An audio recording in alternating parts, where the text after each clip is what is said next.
Boom and boom. We are live. Got that right. Welcome, everyone, to episode 204 and the very first episode of 2021 of the FMRs podcast.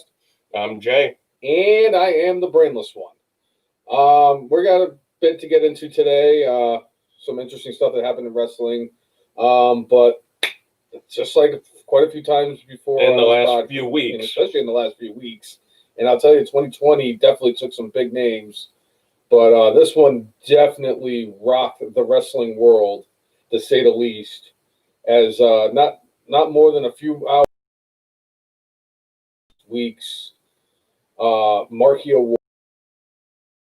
we had found out that former WWE superstar and AEW superstar Brodie Lee, John Huber, I think it is the correct name for him. He passed away last Saturday after a bout with what they were calling a lung ailment. And that was non-coronavirus related. As the weeks has progressed, like Dave Meltzer and Jim Ross both came out and were saying that he had really bad lung failure. I guess what happened was back in October, he was on his Peloton machine and he realized that he was not, like, he couldn't even finish his regular exercises. So he went and he got checked out, ended up at the Mayo Clinic, which is like the Rolls Royce of medical facilities. And come to find out that he had lung failure and his lungs were so bad that they couldn't even do they couldn't do a transplant for him. I'm sorry. I'm a little bit more, full of life and everything, all this stuff going into it. But like this fucked me up. I'm not even gonna lie. I'm not even gonna sugarcoat it. Brodie's passing definitely it fucked me up pretty bad. For me, there's only two other times that are really like a death in wrestling has really hurt me or has bothered me this bad, and the other two times were Eddie Guerrero and Owen Hart. And I think for this to the magnitude, just between the fact that he was only 41 with two kids and he was married, it seemed like he was about to do something big in AEW after WWE dropped the ball with him. But just over the past few days of hearing everybody come out and say all these wonderful things about him and what his character was as a human being, that's part of the reason why this one hurt as bad as it did. Yeah. We put. The outpouring from everybody out there. Bless you. Thank you. Oh, sorry. Like so many people talk. Bless you. Thank you. Talked about like. Bless you. Thank you. Oh. More or less just talking about like John Huber, the man, not Brodie Lee or Luke. Although Randy Orton in his tribute, he was like, "Oh yeah, the wrestling world could be a bit strange," and he was like, some people call each other by their real names. Sometimes we call them by ring names. I just always called him Luke. He was like, we have a lot of acquaintances in this business, but he was one of the true, legit friends that I have. And went on to talk about how their wives enjoyed each other's company. They enjoyed each other's company. I think they went on vacations together. So, for a dude like Randy Orton, who it's clear he doesn't have a lot of love for a lot of people. And vice versa. It just shows you the character and integrity of the man. And the man obviously loved his family like with all his heart, and was a heck of an in-ring performer, was not at WWE allowed to spread his wings as wide as they could go. There was a point when Bray Wyatt became the champion a few years back, and there was a house show in our area, March 27th. and then they ended up. He went against Bray Wyatt, and he didn't win the match, but he actually cut a promo where he said he was going to be a future WWE champion. And the thing about house shows that I always enjoyed is it allowed the different performers to not be under the thumb of Vince McMahon in Monday Night Raw or SmackDown, where like there's time constrictions and Vince has favorites. It's like when they're out on the road, they could kind of say and do whatever they want. But I thought it was better to see the Luke Harper character in that light, and Luke Harper.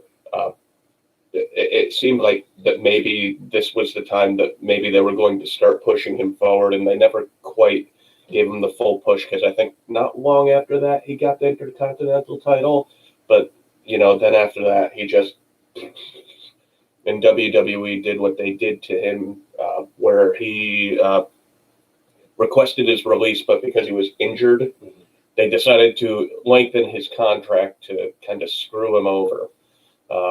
Yeah, sure, he got paid to stay at home, but he didn't want to stay at home. He wanted to go and earn his money. So, but everything that went on with Brodie Lee, Luke Harper, John Huber seemed like a professional's professional who, everybody loved that dude. And AEW, in my view, I mean, that was about as perfect of a show as you could put together for a tribute for him. And even involving his son, having his son hit MJF with the kendo stick. I mean, everything about it was basically picture perfect. So cheers to AEW for what they did. And just sad about another passing in professional wrestling, and this one was not one like Old age, natural causes, I should say. I mean, it's stuff like that. It's sad to see something like Bruno Sammartino, or even earlier this year when we lost Pat Patterson, 3 years of lives who've been around for so long. It's not as, I mean, it's sad, but it's not as devastating, I guess, is the best way to put it. That's why, for me, Brodie passing is right there with Owen Hart and Eddie Guerrero, because Owen Hart falling to his death is the single greatest tragedy in wrestling history, in my opinion. And then Eddie Guerrero dying in his sleep. I mean, granted, he had drugs and stuff like that in his system. And he was No. Eddie was clean. Eddie had destroyed his heart because of all the drugs he had taken prior in life. My apologies. I misspoke on that one. But I mean, Roddy Piper died at 60 because he did a lot of coke and steroids, and that's what ended up taking Mr. Perfect. And Ravishing Rick Rude and the British Bulldog, and guys who are in their late 30s and early 40s passing away. It's very tragic, because that's a very young age to be losing somebody. And it's just, for me, like, losing Brodie was just so huge, because he's young, he's got a family, and it's like it came so far out of nowhere. And if I remember correctly, you and I recently, before he had passed, had talked about we hadn't seen him for a couple months. Yeah, his last appearance was when he had the dog collar match with Cody for the TNT title. And AEW, part of their tribute was they are retiring that version of the belt, and they gave it to -1, Brodie Lee Jr., and they actually signed Brodie Lee Jr. to a contract, which I very classy of them. And I want to say that the contract states something along the lines of, once he's old enough, he will be an employee for AEW. So it was quite the tribute. And even on WWE on Monday Night Raw did not have a great tribute, but they did a bit better as the week went on. Yeah. And Vince McMahon on Twitter, or at least his Twitter account, put had a little bit of a thing for John Huber, and just kind of said, I think it was like R.I.P. to who the WWE universe knew as Luke Harper. But again, Vince doing what he did to him, and they never really gave him a full chance to do the best he could in WWE. It was WWE's loss and it was AEW's gain. But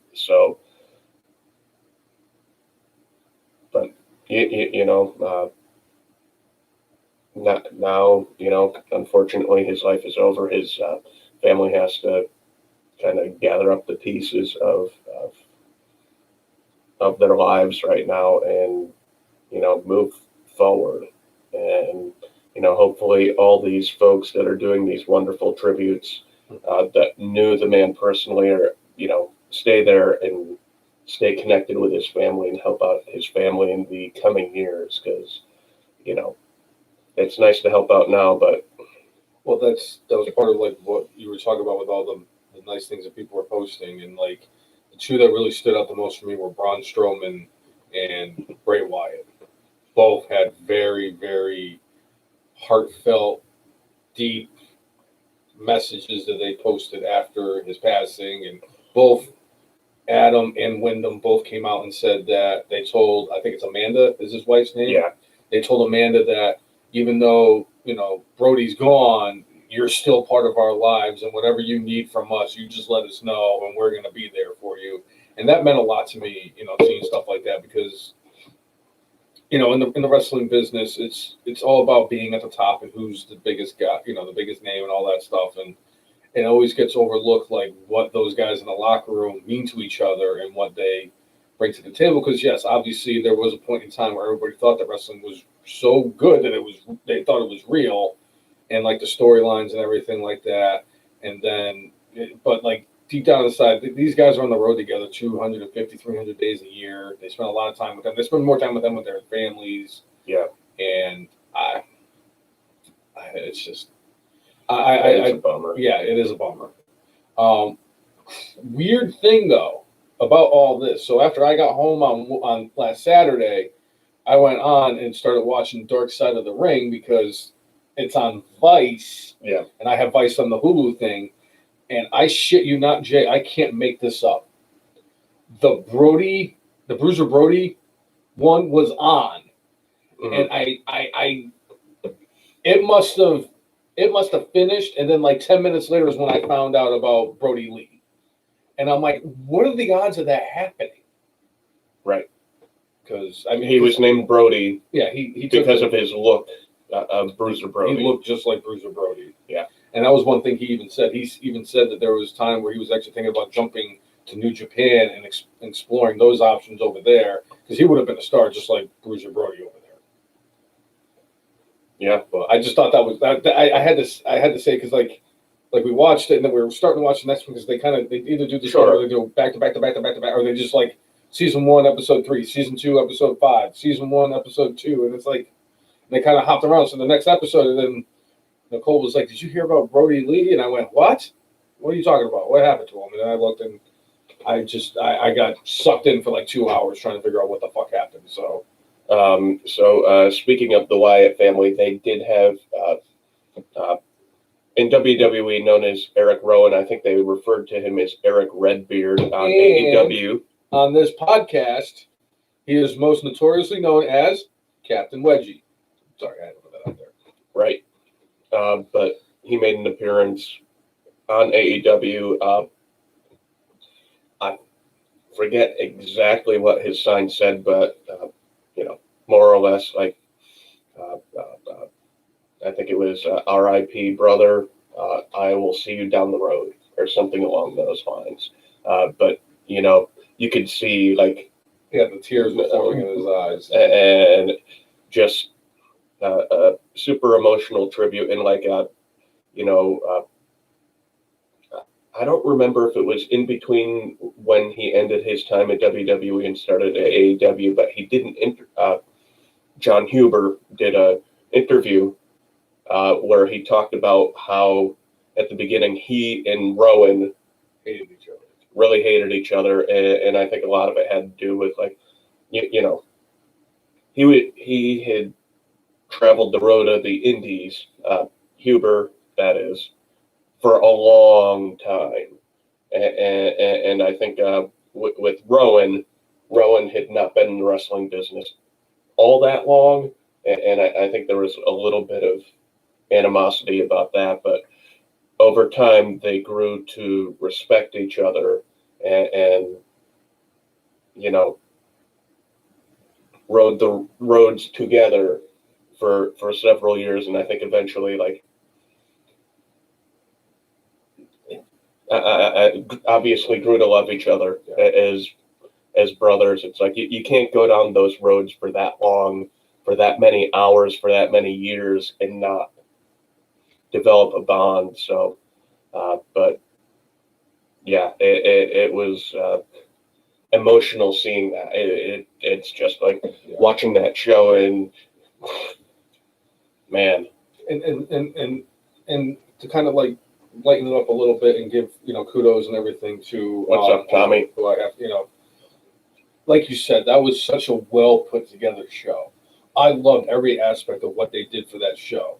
I'll tell you right now, Brodie would have loved it. He would have loved the way that they kind of sent him off. I love the fact that they kind of just like used the Dark Order as like the whole focal point of the show, and seeing guys, because like, yes, on Wednesdays for me, I usually flip between NXT and AEW Dynamite. And it's like, oh, look, Chris Jericho's on. Yes, I got to watch. Oh, look, the GOAT, Orange Cassidy's on. Or it's like, oh, I get to, the Undisputed Era, or, whatever's on NXT. I was sucked right into AEW all Wednesday night. So seeing guys it didn't matter what NXT was going to do on Wednesday. Yeah. It's like, you're not turning the channel. The only way that people would have turned in is if like Roman Reigns fought like Finn Balor. That would have been the only way. And even then, I don't even think you would have gotten that many people to tune in. But one thing about the show that I thought was very interesting was at the end, they had a 6-man tag for the main event. And it was, Taz's crew, which is Hobbs and Ricky Starks and Brian Cage. And they went up against what I didn't know was -1, a.k.a. Brodie Jr.'s 3 favorite wrestlers in AEW. Cody Rhodes, I get it. I mean, it's fucking Cody Rhodes, man. 10, who I have no idea who the fuck 10 is, but I know he's in the Dark Order. Yeah. And Orange Cassidy.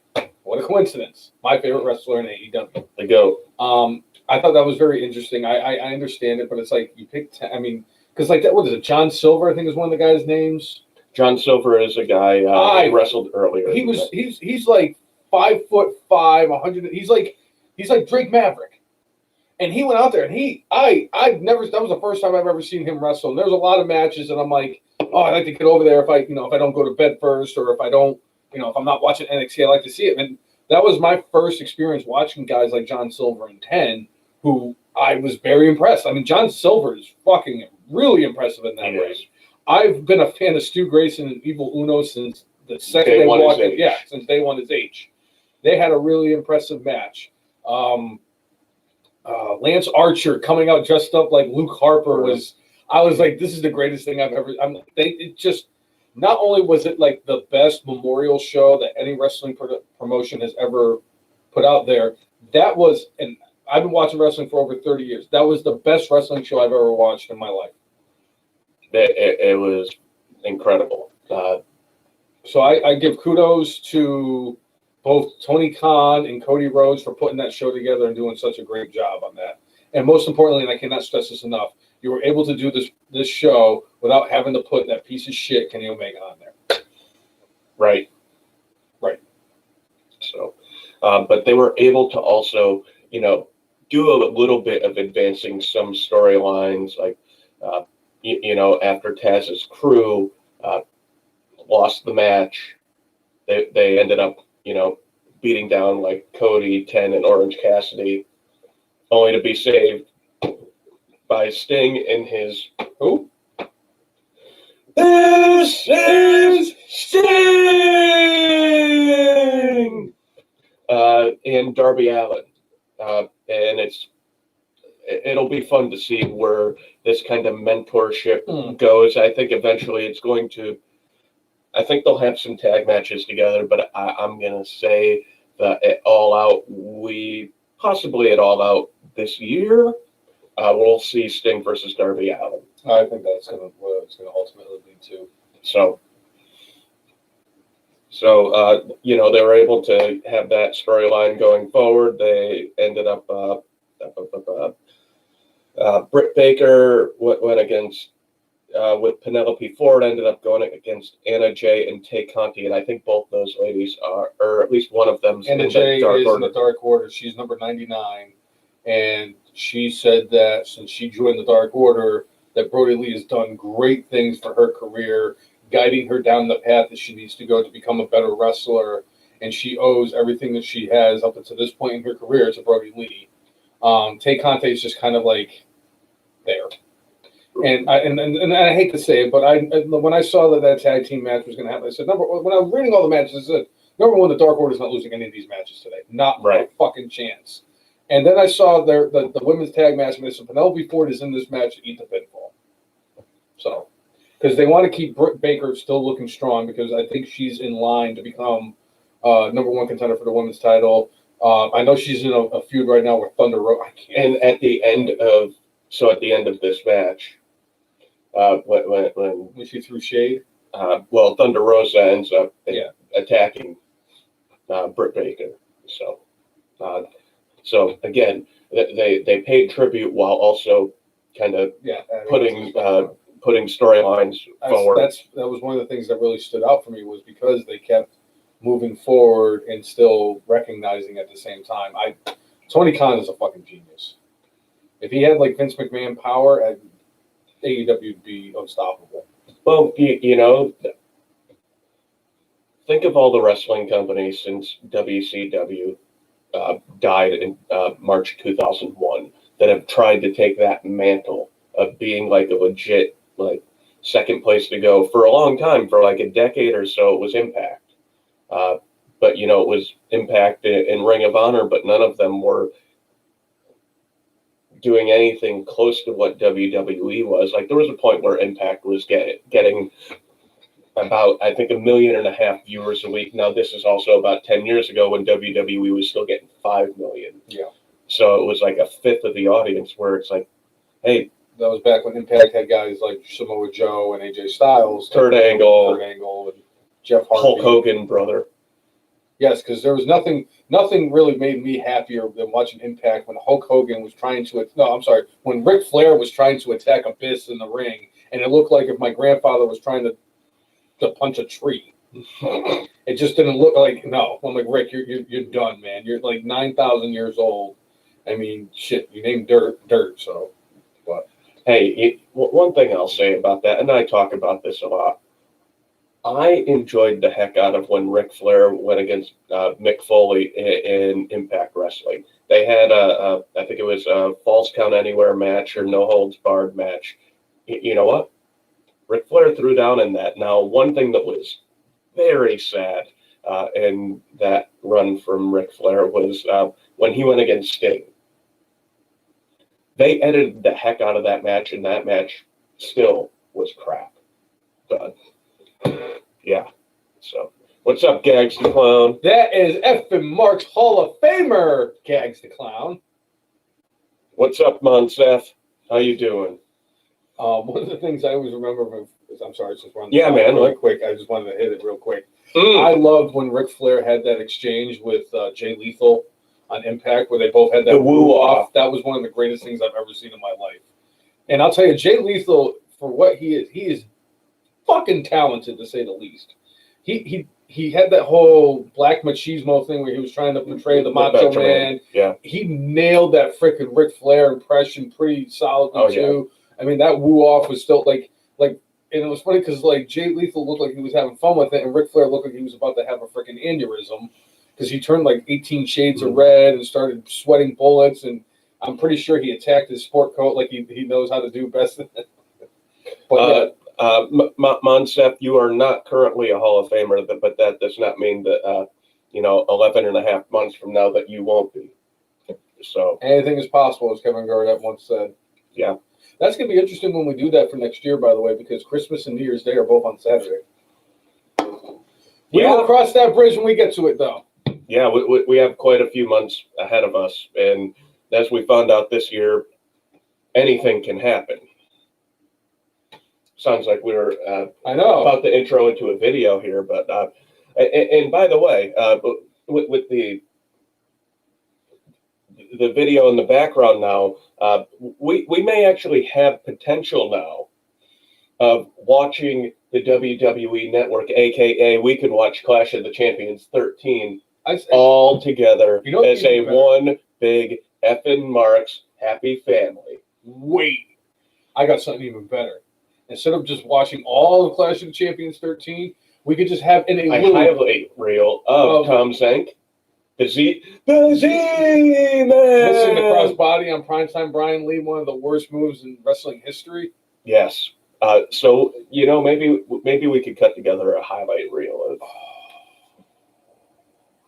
So, yeah, so this is one of the changes in the look of the show. And there might be other ones. I mean, for now, we're still kind of keeping some of it how we had it before, but even that might change. But so hopefully you guys enjoy the fact that we now have a video monitor that will be attached and able to either check out the WWE Network or have something playing in the background for you.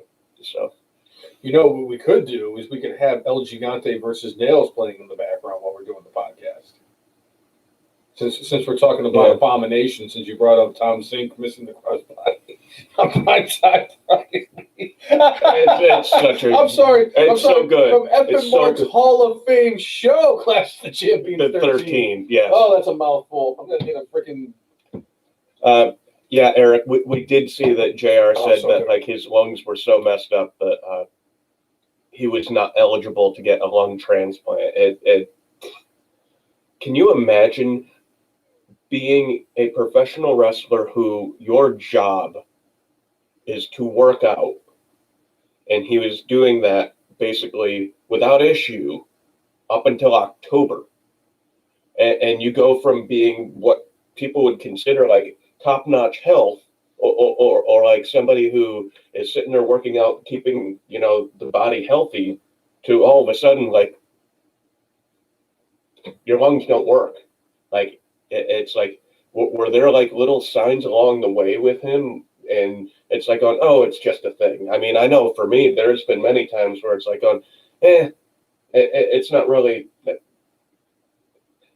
it's messing with me on an athletic level, but it's not messing with my day-to-day life. So, all right, fine. I'll deal with it. And it's like, did he have a little thing going on that he just kind of like shrugged off and like, you know what, I've dealt with this stuff enough on the road. I know that this is going to go away. And unfortunately it didn't. And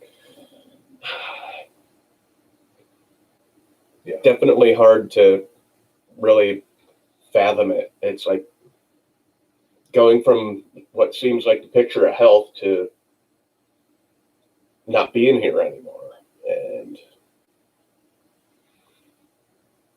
I think Cody came out and actually said, like, yes, we were told the situation with his health. And, more or less, I think we're told, don't tell anybody. Mm-hmm. And I think there were only a handful of people who actually knew. So, but, one thing I've found with AEW in particular is AEW, when stuff is going on, if they've signed somebody, they have been very good about, like, it does not leak out. WWE's gotten better about not letting things leak out lately, but mm-hmm. AEW has been on point for a long time with that. It's like when they signed Jake Hager, apparently they had signed his contract months and months and months and months ahead of time, and that never got out anywhere that he had signed. So good for them for having a tight ship as far as that goes. And but yeah, it's just, as much as Luke Harper, Brodie Lee was not like, he wasn't what I would consider like one of my favorites, but I always respected what he did in the ring. And when they named him, the head of the Dark Order, and he had all those vignettes where he was more or less being Vince McMahon, even though he would say, no, I'm not being Vince McMahon. We all know he was, all right, Vince, you're going to keep me down. All right, well, I'm going to mess with you a little bit. But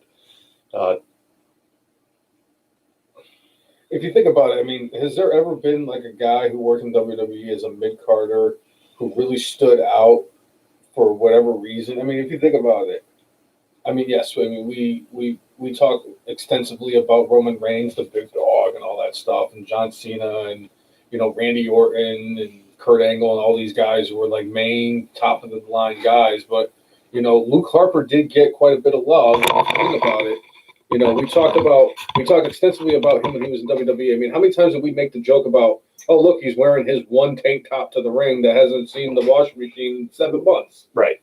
And it was like, hey, look, I mean, it's Luke Harper looks like a guy who wants to help you dig a hole.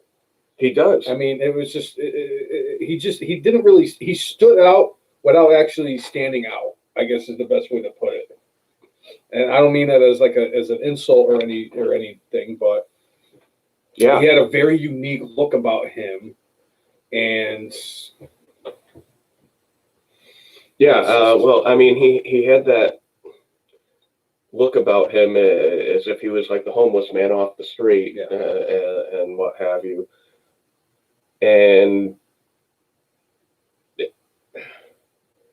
and all right, so a lot comes with looking in the eyes of people, and if you look at when you saw Luke Harper on camera, he looked like a nutcase. When you saw Brodie Lee on camera, he looked like a dude who knew who he was, and like, I'm going to say what I'm going to say, and I'm going to do this. But then when you saw the pictures of him with his family and saw the joy in his eyes, it's like he got you with that. It made it like believable in all of those aspects, and it's like yeah. And the only other performer that I kind of, if you look at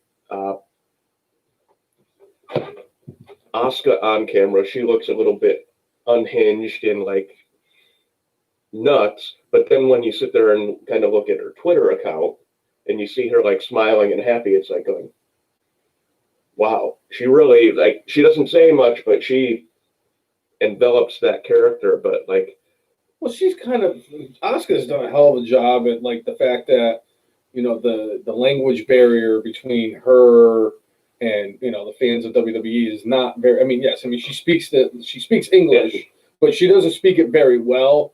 But she makes up for the fact that she communicates. She communicates because she could just sit there and just start screaming she could start screaming in Japanese, and people are like, "Oh, this is the greatest thing ever," because Asuka is the GOAT. But just with her eyes, you could see a difference between Asuka, the character on TV, and Asuka, her, the human being on Twitter. Just like you could see the difference between Brodie Lee, Luke Harper, and John Huber. Like, and it's like, and he just looks so happy and proud of his family in those pictures, and everybody talked about how much he really, like, his family was everything to him. Gags and Glenn, I hate to break it to you, but Andre the Giant is in a secure location in the middle of in a unknown. He's in parts unknown, in a secure location. He's not going anywhere. It'd be hard for you to get it for your Hall of Fame induction when I'm going to be buried with the thing. And I know they take the shit out of the casket before they put it in the ground. I will haunt this entire planet if they take that figure out of the freaking casket. It's the only thing that's going in there with me. I'm going in there butt ass naked with that freaking action figure. I'm going to be one of those people that I'm going to have them turn me into a tree. Crazy, huh? I want to be cremated and have my ashes put into the soil and people grow weed out of it so they can smoke my ass. There you go. It was like when I told Nicole, I said, Nicole, I'm like, make sure that my family are all my pallbearers so they can bury my ass one more time. Right. Because they fry me all the time, like I'm freaking fish or some shit. And shit. All right. Well. Anyway, on that note, let's get back to what happened on AEW this week. We did talk about Anna Jay and Tay Conti going up against Britt Baker and Penelope Ford. In the opening match, we had the Young Bucks team up with Colt Cabana to go up against. They went against Matt Hardy and Private Party. Private Party and Matt Hardy. The Hardy Party. Yeah. That's right. I forgot about that.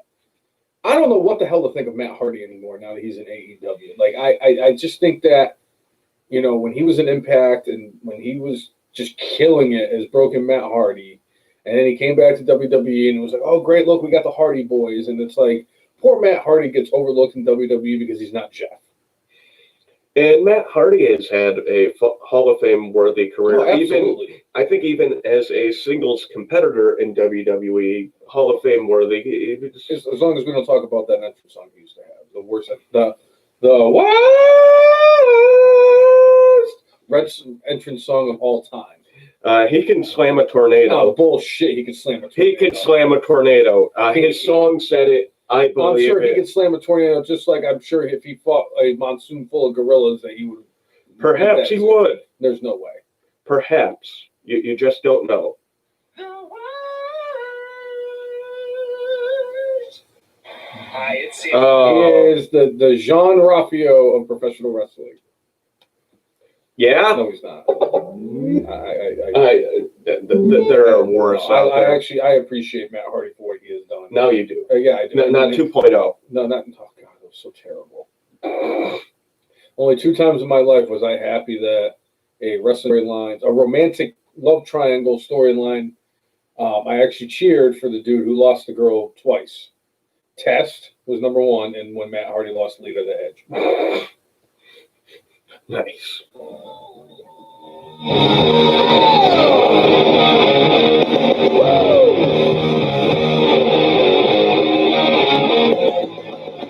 I can slam a tornado. Yeah, right off the bat. Yeah. My favorite part about that, I will say this about the Matt Hardy 2.0 when they did that, was when they had the little thing with the Titantron and he had his picture in there, and he used to have all these useless facts. It's like Matt Hardy can make minute rice in 57 seconds, and I'm like, oh my god. That's so good. But anyway, to go back to it, I don't know what the hell they're doing with Matt Hardy anymore. I mean, I'm not completely opposed to the Hardy Party being a thing, but it's like they brought in Private Party as a team that everybody, you know, that the Young Bucks were like, oh, this was our tag team. We're the ones that went out and got the Private Party, and we brought them in, and you know, these guys are young, and they're a hell of a fucking bunch of athletes, the 2 of them are. Yeah. But, like, they really haven't done much with them since they beat the Young Bucks in the inaugural tag team tournament that they had. When they were the 8th seed, they beat the Bucks, who were a 1 seed. But I enjoy watching the Young Bucks in the ring. I love watching them wrestle. They are great wrestlers. Yeah. That's all they do for me is they're good wrestlers. Anything else, I just don't see it with the Young Bucks. I think there's like just their personality just is. I just don't like it. But the important thing was that Colt Cabana did score the pinfall and helped them be victorious in their match. Yeah. Solid match though, nonetheless. Oh yeah. Well, every match on AEW this week was actually very solid and a lot of fun. Yeah. And you know that at its best, that's what professional wrestling is. And it's like, you know, for me, a lot of times it's like when I'm watching stuff, I could be completely stone-faced and just like And then all of a sudden something happens, and when all of a sudden I'm like, going, and that's what AEW was this week, where it was either I had this big freaking grin on my face, or I'd be like, yeah, damn. And I mean, and there are only so many moments in wrestling where like, where I'm like, yeah. I mean, I always come back to Macho Man at WrestleMania 7. I mean, these are wrestling characters, and the fact that Miss Elizabeth showed up and like seeing them hug at the end. I mean, I'm getting goosebumps right now just even thinking about that. You also got to remember, Macho Man Randy Savage hit the Ultimate Warrior with like 35 elbow drops. Yeah, it was incredible. Still, I still don't. I mean, you want to talk about not selling a finisher? The Ultimate Warrior buried the freaking elbow drop. Then, well, he didn't bury it. Macho Man was okay with it. Like Macho Man was like, yeah, kick out, and like he actually gave the okay for Warrior to pin him with just his foot on his chest. But that was because Macho Man was like, I'm going to go away for a while, so yeah, put him over. Yeah, do the temporary doing the honors for the Ultimate Warrior, who, by the way, has the second greatest kip up of anybody in the history of professional wrestling. Nothing will ever get close to Hulk Hogan's kip up. Especially from that same WrestleMania 7 when the Iraqi flag was on top of him and he's covered in blood and he kicks out from Slaughter and he just starts and he rips the Iraqi flag or the Iranian flag. I think it was Iraq. Iraqi flag. We're at war. Yeah, we're at war with Iraq and everything. First Gulf War. And we don't talk about how the fact that Sergeant Slaughter is probably a bigger turncoat than Benedict Arnold, but that's neither here nor there. But like, just Hogan had the greatest kip up. Warriors was just like incredible because he would just like cocaine, but cocaine and caffeine. Yeah, but but yeah, I kind of felt the same way about how they did the show because like the match where it was John Silver and I forgot the other guy's name that they just brought into the Alex Reynolds and Hangman Page. And Hangman Page, where they had their bit in their match when before they had it, they grabbed the pieces of paper and threw it at their opponents, a la Brodie Lee, and then Hangman Page got into it. Hangman Page, that buckshot lariat is fucking impressive. Holy shit! Well, I love Hangman Page. I know you do. Representing the Commonwealth of Virginia. Side note, I did find out that little town that he's from that has like 500 people and he's like the biggest name, he's actually from Emporium. Okay. He was born in Emporio and he's from like Glen Hawks, Virginia or some shit like that. But I'm like, okay, so now he's actually from a bigger city or town. And now I'm just like mind fucked, just like when I found out that The Undertaker wasn't really from Death Valley. But he's still the pride of the Commonwealth. Right. Not The Undertaker, Hangman Page. Right. So, yeah. Yeah? Yeah. But yeah, I enjoyed that. Catchphrase of the year. Yes. But I enjoy watching Hangman Page. He's only like 31 years of age. He's got a very bright future in the wrestling industry. I honestly wouldn't be surprised if he was one of the ones that actually jumped from AEW to WWE because Vince will pay him a shit ton of money. I love watching Hangman Page. He's in my top, probably my top 2 or 3 in AEW. The one thing I'd say about Hangman Page is Vince wouldn't know what the hell to do with him. Vince doesn't know what the hell to do with anybody but Roman Reigns. What's that going to do with anything? I think Hangman Page has a little bit too much of like, I don't want to be treated like dirt and a jag, a.k.a. just another guy. And that's what he would end up being most likely in WWE. AJ Styles ended up somehow, some way overcoming Vince McMahon. That's because he's phenomenal. He is phenomenal. He's a go. Speaking, not that I want to completely deviate to WWE, but on Raw this week, what the hell? AJ's been doing the heel shtick for a while now. Why did they have him for 1 week only, probably, be a face, going against the GOAT Elias? Why? So why? By the way, it was a solid match. It was a very good match, but why? But we'll get into that more later. Jay, do you remember a few years back? And the only reason I actually knew before that, but I actually threw it on the network, and the network had like holiday classics, like the holiday's greatest moments in WWE history. Do you remember a few years back when Alberto Del Rio just won the World Heavyweight title when he beat the Big Show in a Last Man Standing match, and Del Rio finally turned face and everything? And then on that Christmas episode of Raw, he goes and hits Santa Claus with his car. Yes. And they're going to have him in the main event. It's going to be John Cena avenging Santa Claus against Alberto Del Rio. And I'm like, wait, Del Rio's a face, but he hit Santa Claus with his car. And was that Santa Claus Foley? I don't remember. It was just all I remember was the Santa Claus came. Like I remember, Santa Claus was out there doing his thing, like meeting the fans, and then Del Rio's music hit, and he comes out with the car and boom, hits Santa. And I went, holy shit! I didn't see that one coming. And we crucified WWE.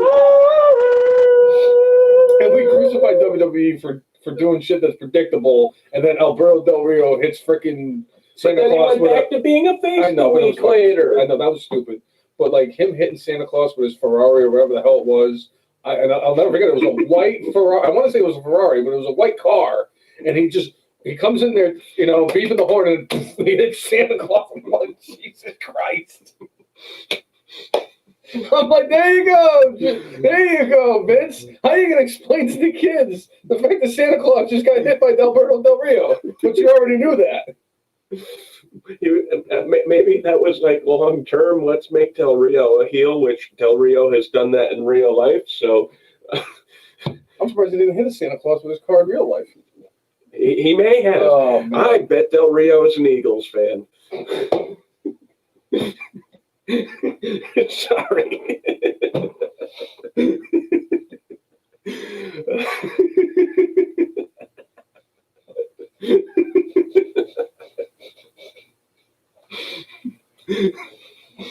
Sorry, cousin Bobby. Do you need a trash can? Unlike you watching Bad Man, no, I'm good. I'm not gonna be. I almost died. I'm not gonna be yakety yakking all over the I'm sorry, I made you Bags the clown there.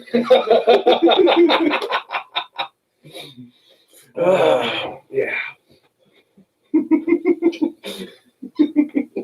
Bastard. Oh shit, that was funny though. So anyway, you already knew that. Fuck. All right. So if anybody has anything to say, whether it's about Brodie Lee, AEW, or anything, feel free to comment. But we'll keep going through the AEW card. Yeah, because there is one thing about Raw I did want to bring up.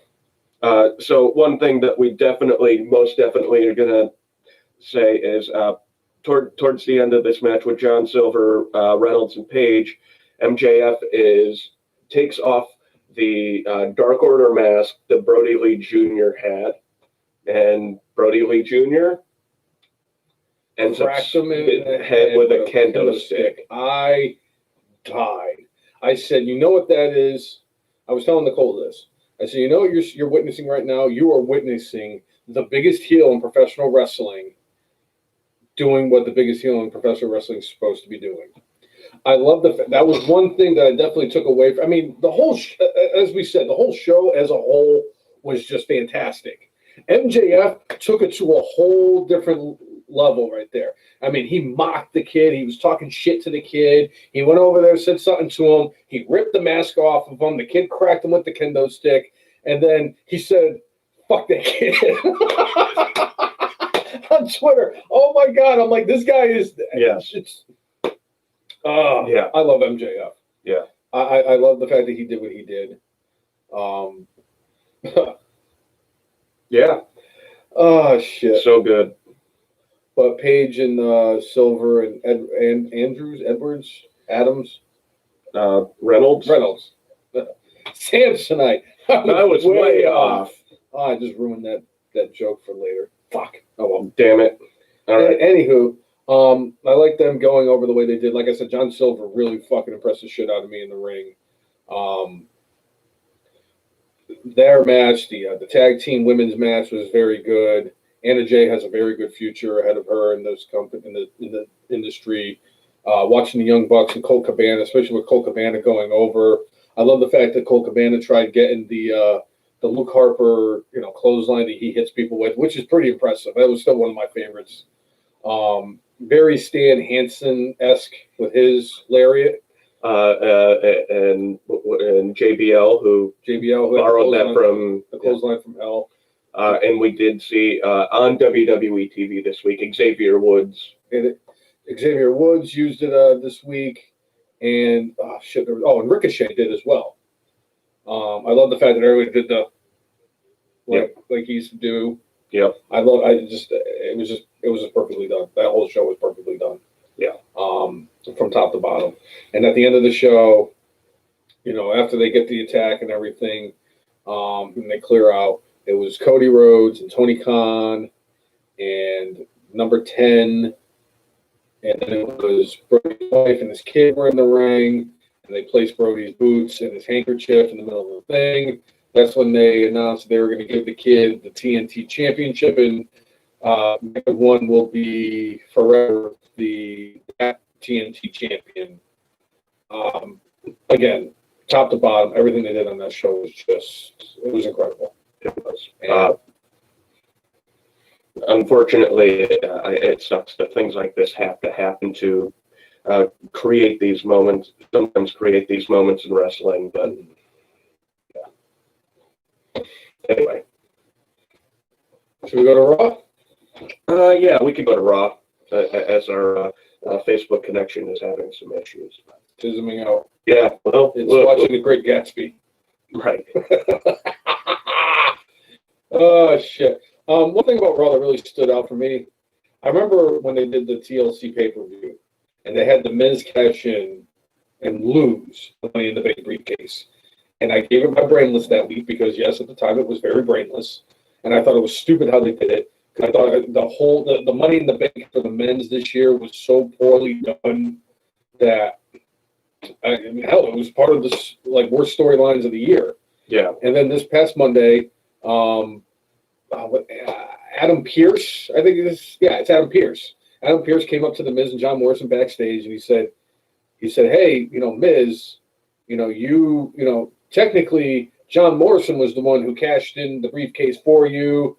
You're actually still the holder of the briefcase or the contract." So they gave the Miz back his Money in the Bank contract. So it was a interesting way to keep this rolling, and I'm like, all right, yeah, it was Morrison who said it, and it's like, but if they would have had Miz win, obviously they would have never brought that up. And of course, you have the wrestling purists out there, and they're like, wait, they're like, not Brodie, I'm sorry. They're like, Brock Lesnar, when he cashed in his Money in the Bank briefcase, Paul Heyman was the one that actually cashed it in for him. Yeah. They're like, this is just how stupid WWE's booking is that one time a guy does and cashes in using somebody else, and I don't know, it's fucking stupid. Nicole said something, but I wasn't able to see what she said. Oh, she said anything for an esteemed Hall of Famer, Eric, because Gags the Clown said oh yeah, I already talked to Nicole. She said she knows where Andre is and is sending it to me. I will burn that fucking house to the ground if that action figure is gone. Yeah. I've already told her if her child breaks it that I'm shaving the child's head. Awesome, man. Yeah, I cannot wait until that ends up on the podcast. Could you imagine Kinsley with no Make sure it's on the podcast. Oh, Nicole keeps harping about the thing that she wants to do on the podcast, but I haven't signed off on that yet. Luke Harper? No, I'm sad I didn't do that, though. But yeah. It's fine. It's done. Yeah. Man, got dark. Dark Order. Yeah, see what I did? Yeah. I know what's going on. It's fine. Yeah. Anyway. No. Man, Man-O-Lantern. Something's gotta happen. Something big has to happen for me to do the Man-O-Lantern. Something's happening. And I'm glad I didn't agree to do Man-O-Lantern when what's his face when Otis Dosovich won the Money in the Bank. Yeah. I didn't agree to that. Yeah. Anyway, but again, The Miz is once again Mr. Money in the Bank.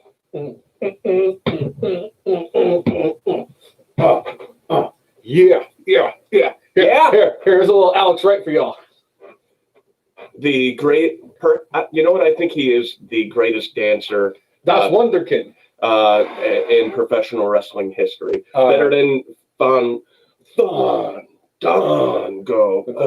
Nicole's favorite wrestler, and even better than R-Truth. Wait till I wake up tomorrow morning. Oh boy. Yeah. I wake up to yeah. Wow. It's going to be great. I'm going to say the Funkasaurus is the greatest wrestler. Greatest dancing wrestler of all time. Yeah. All right. But he's not part of the greatest rock and roll band. Not part of the greatest rock and roll band of all time. The cooked out Michael Hayes and Jimmy Jam Garvin. Who the hell is Jimmy Jam Garvin? Where's Bam Bam Cordy? Right. Shit. That's such good shit. Buddy Roberts. Yeah. Another thing that happened on Raw this week was Bobby Lashley announced that he will be the first participant in the 2021 Royal Rumble. I am going to be the third participant. I'm announcing myself. You've done this before, Jay, and for whatever reason, I have yet to see you get into the ring of the Royal Rumble. Well, I figure if the WWE superstars, some of them could just go out there and announce it, and some of them have to qualify. It's weird. And you know what I think is funny, too, is that I am so glad that this podcast is happening when it is now and not back a few years ago, before, when Kane and Daniel Bryan were the tag team champions, and they were going, I'm the tag team champion. Because God only knows that an hour and a half or 2 hours of this podcast was just me screaming, I'm the tag team champions. No, I am the tag team champions. No, I'm the tag team. Anyway, we're not going to get into that bit. Yeah. Because we might as well start talking about who's on first, what's on second, I don't know who's on third. Yeah. The guy playing first. What? Who? What? Is that supposed to be funny? What? Is that supposed to be humorous? What? Yeah. Side note. Have you watched the Bill Goldberg Streak documentary yet? Yes. Oh, it's so fucking good. It is. The fact that Hugh Morris was number one is the best part. And the fact that he ate the worst jackhammer ever because it was like lifting up a sedan. Yeah. Yeah. But a very good documentary. If you haven't watched it yet, please check it out. Very, very good. Mm-hmm. Yeah, there you go, Chris Brown. I enjoy Lashley, and I enjoy the Hurt Business. I love the Hurt Business. My hope, and I don't know if it'll happen, but my hope is Brock Lesnar's in the Royal Rumble, and we get to at least see a little bit of a showdown between he and Lashley. But we shall see. They had that opportunity to do something like that last year, and they didn't. Actually, was Lashley hurt during the Rumble last year? I know he had some injuries that kept him out of the ring for a bit, but anyway, Lashley's been a badass lately, and they keep on teasing like a match between him and Matt Riddle, but they keep on not doing much of anything. Bro. Yeah. So, speaking of Matt Riddle, whose contract was supposed to expire in the summer of this year, has just signed a brand new 3-year contract with WWE, meaning Vince McMahon must see something in Matt Riddle. I love Matt Riddle. Hulk Hogan came out this week and spoke very highly of Riddle and Kevin Owens. He did. He did. But I only talk about Matt Riddle because I don't give a shit about the other piece of shit. He loves cupcakes. I know he does. Yeah, Hogan talked about how Riddle's timing's a little bit off, but he was like, yeah, he does the thing where he kicks the flip-flops off, but it's like once the bell rings, he's all business. He's like going, but he sees a lot of potential in Riddle, and it's certainly there, and it'll be, I think he's one of those guys that once a bigger WWE audience is actually in attendance again, I think could take off, and hopefully the crap he causes backstage does not derail whatever push he has. So, and one of the things for whatever reason, I decided to stay silent, but I wanted to bring it up really quick. All those people coming out, all the legends coming out and saying that Matt Riddle needs to put boots on because he needs to wrestle because they think it's stupid that he wrestles barefoot. I'd like to see any of you go up to fucking Haku and tell him that you shouldn't be wrestling barefoot. Anybody. I don't even care. Right now, go and tell Haku that. I don't even got the balls to tell him that. You kidding me? That man will kill me. Yeah. Fucking Haku? Right. Shit. But, crazy dude. Yeah. But, yeah. What else? What else happened on Raw? So on Raw, we also had the continuation of the Bray Wyatt and Randy Orton. Ooh, yeah, that's right. With the storyline. With Alexa Bliss pouring the gasoline on top of herself and then laying in the middle of the ring. So with this, I have no problem with them continuing this storyline because they did the Firefly Funhouse Inferno match. Nobody got pinned. So, it kind of leaves this still going, and the Fiend still has not gotten his retribution against Randy Orton for what Orton beating him those years ago. If you make another bad joke like that again, I'm going to mace you. But 2021 is my year, baby. Woo! But sorry, when they ended up, when they finished off Raw, though, they did another one of these bullshit cliffhanger things. Like that thing that they did with McIntyre and Orton before Hell in a Cell, where like the cage was coming down and Raw went off the air, and people were like, well, like they could have perfectly easily put it on like the YouTube page or put it on WWE.com, something to drive people to somewhere else. But what did they not do? They didn't follow up on the damn thing, and I expect nothing less with this stupid cliffhanger ending. I don't expect anything less from WWE. I've enjoyed this storyline, but then you do like, just like I enjoyed the Orton McIntyre storyline, but they did that. It's like, really? There's a reason why Randy Orton won got quite a few votes for Wrestler of the Year. At least I think he did. I don't remember. I actually drank last week, and I don't remember. Yeah. He was my Wrestler of the Year. So I don't remember if I even gave mine. You did. Who did I say? I don't remember because a lot of things have happened. I want to say I said R-Truth. I think you did because he won the most titles this year. And yeah. Respect is shown to people who deserve it. That's why R-Truth won a Marquee Award. I fucking love R-Truth. Right. Chris, no, I don't want the 10-minute overrun. I want them to I just want them to finish off what the hell they're doing, even if it means that they put it on the YouTube page, put it on the network, put it somewhere. Don't sit there and like tease this storyline and then like, oh, nothing. Oh, man. Stupid. 10-minute run. Stupid. I remember that. I remember being back when Raw used to be, many years ago when Raw used to be 2 hours long, and you would look at the clock when Raw was over and like, oh my God, it's 11:07.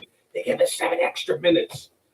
Well, now I want them to end it at like 10:15. Well, heck, when The Rock officially came back and was announced as the host for WrestleMania 27, like that was a 20-plus minute overrun, and as much as like I'm sure the people at USA were probably a little pissed, that was the highest rating that Raw had had in years. Yep. So USA was probably like, okay. Instead of Law and Order SVU in its 1003 run, getting a decent number of people to watch, they got 5 million people. Hey, I've seen this one. Stabler arrests the guy at the end. Right. And roughs him up. It's like 62% of the freaking episodes. Yeah. Well, I mean, not anymore. Stabler's been off the SVU for a while. So now it's only down to about 40% of those episodes. So, yeah. But we still get Ice-T. The GOAT. That's right. And we did have on Monday Night Raw continuation of the McIntyre Sheamus storyline. That also involves Keith Lee right now. Lee and Sheamus had a one-on-one match to determine the number one contender who's going to face Drew McIntyre Monday on Raw. And we actually had Keith Lee win clean over Sheamus. But Sheamus did many dastardly deeds before the match, gave him a couple of brogue kicks. But it's clear the end game for this is Sheamus versus Drew McIntyre, which it should be. I'm looking forward to when that match happens, and I'm kind of glad that they were not predictable here. They swerved us because it's like, to me, that Sheamus McIntyre match deserves either a stage like the Royal Rumble or WrestleMania. But I mean, in worst case scenario, it'll be like No Mercy's main event. Right. My belief is, since we're still about a month out, and they've been building this for about a month and a half now, that it's going to be Royal Rumble. Okay. I wouldn't be opposed to that. And honestly, I would love to see the two of them not have a straight ahead wrestling match. I want to see them have like a Dublin Street Fighter or something like that. But maybe we have a first match at the Royal Rumble, and then it progresses from there, and then either culminates before WrestleMania or culminates at WrestleMania with the blow off. So I wouldn't be opposed to that, but I also want Sheamus to fight Big E for the Intercontinental title. That'll be impossible for a little while unless he's traded. Anything's possible, Cousin Jay. You know that. Kevin Garnett said it. AJ and Hondo. That's right. And we talked a little bit before about AJ Styles going back to being a face for a week, going against the GOAT Elias. Honestly, I mean, as much as I don't like what they did as far as the characters go and the story goes here, they had a heck of a match, and shows that Elias can hang with, the best of the best in WWE. Hopefully this leads to a renewed push. I'm interested to see where they go with he and Jackson Riker together. If they make them a tag team and have them challenging for the tag titles, as much as I know they crap on tag teams in WWE, if it's something for Elias to do to keep building him up, I'm all for it, because my love for Elias. Yes. So it's kind of like the whole thing with Kevin Owens, because Kevin Owens has been talking about how the one championship that has eluded him so far in WWE is the tag team titles, and he would like to win the tag team titles. Kind of going like what you were saying, Elias I think that would be a good move for them to have Elias and Jackson Riker win the tag team titles. I'm curious to see where they go with those two, because it's a very interesting pairing, to say the least. And it's like Jackson Riker just had all this heat on him, and it's just now we got to pretend like it didn't happen. Well, as Jeff would say, the both of them are super grease. Anybody who has like super wet hair, like Roman Reigns. Hold on. You mean five-time Marquee Award winner from Wednesday. Roman Reigns. But anybody who has like that wetted hair look, F and Mark's Hall of Famer El Jefe refers to them as grease. And like Elias and Jackson Riker are both super grease. So, and both of them are like super jacked up, and I think it could be interesting chemistry between the two of them. I want to see more from them, and talent kind of rises up. Jackson Riker, when he was Gunner in TNA, I always appreciated the intensity of his character and what he did in the ring, and he still brings that as Jackson Riker, and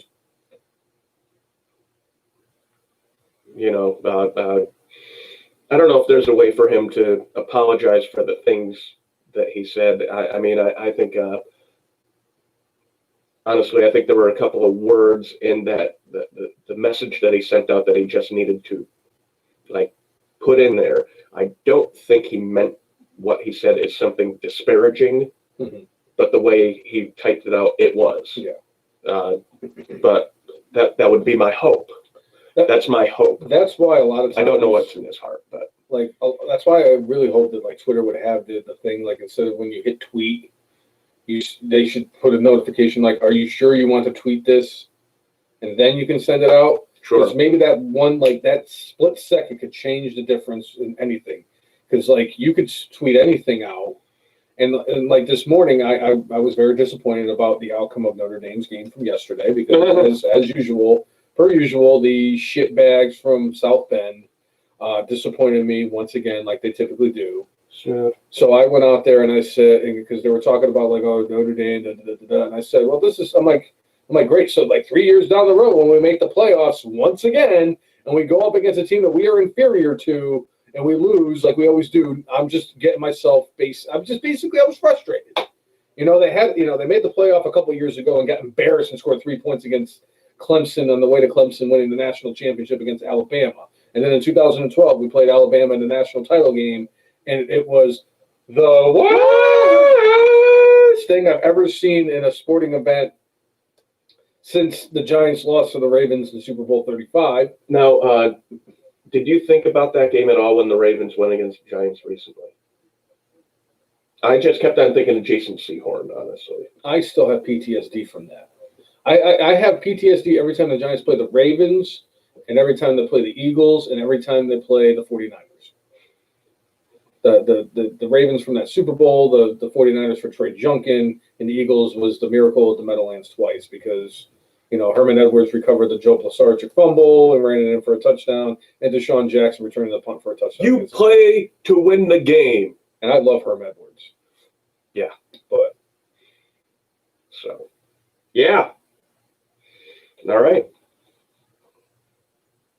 But somebody took it anyway. The whole point was somebody took my tweet the wrong way. It's like you can't just say that I'm frustrated, and then you were like, oh, we don't, we're gonna turn. I'm like, whoa. Yeah.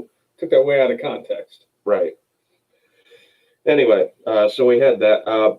We had the continuing saga of Ricochet and Mustafa Ali in Retribution. I fucking love their match, though.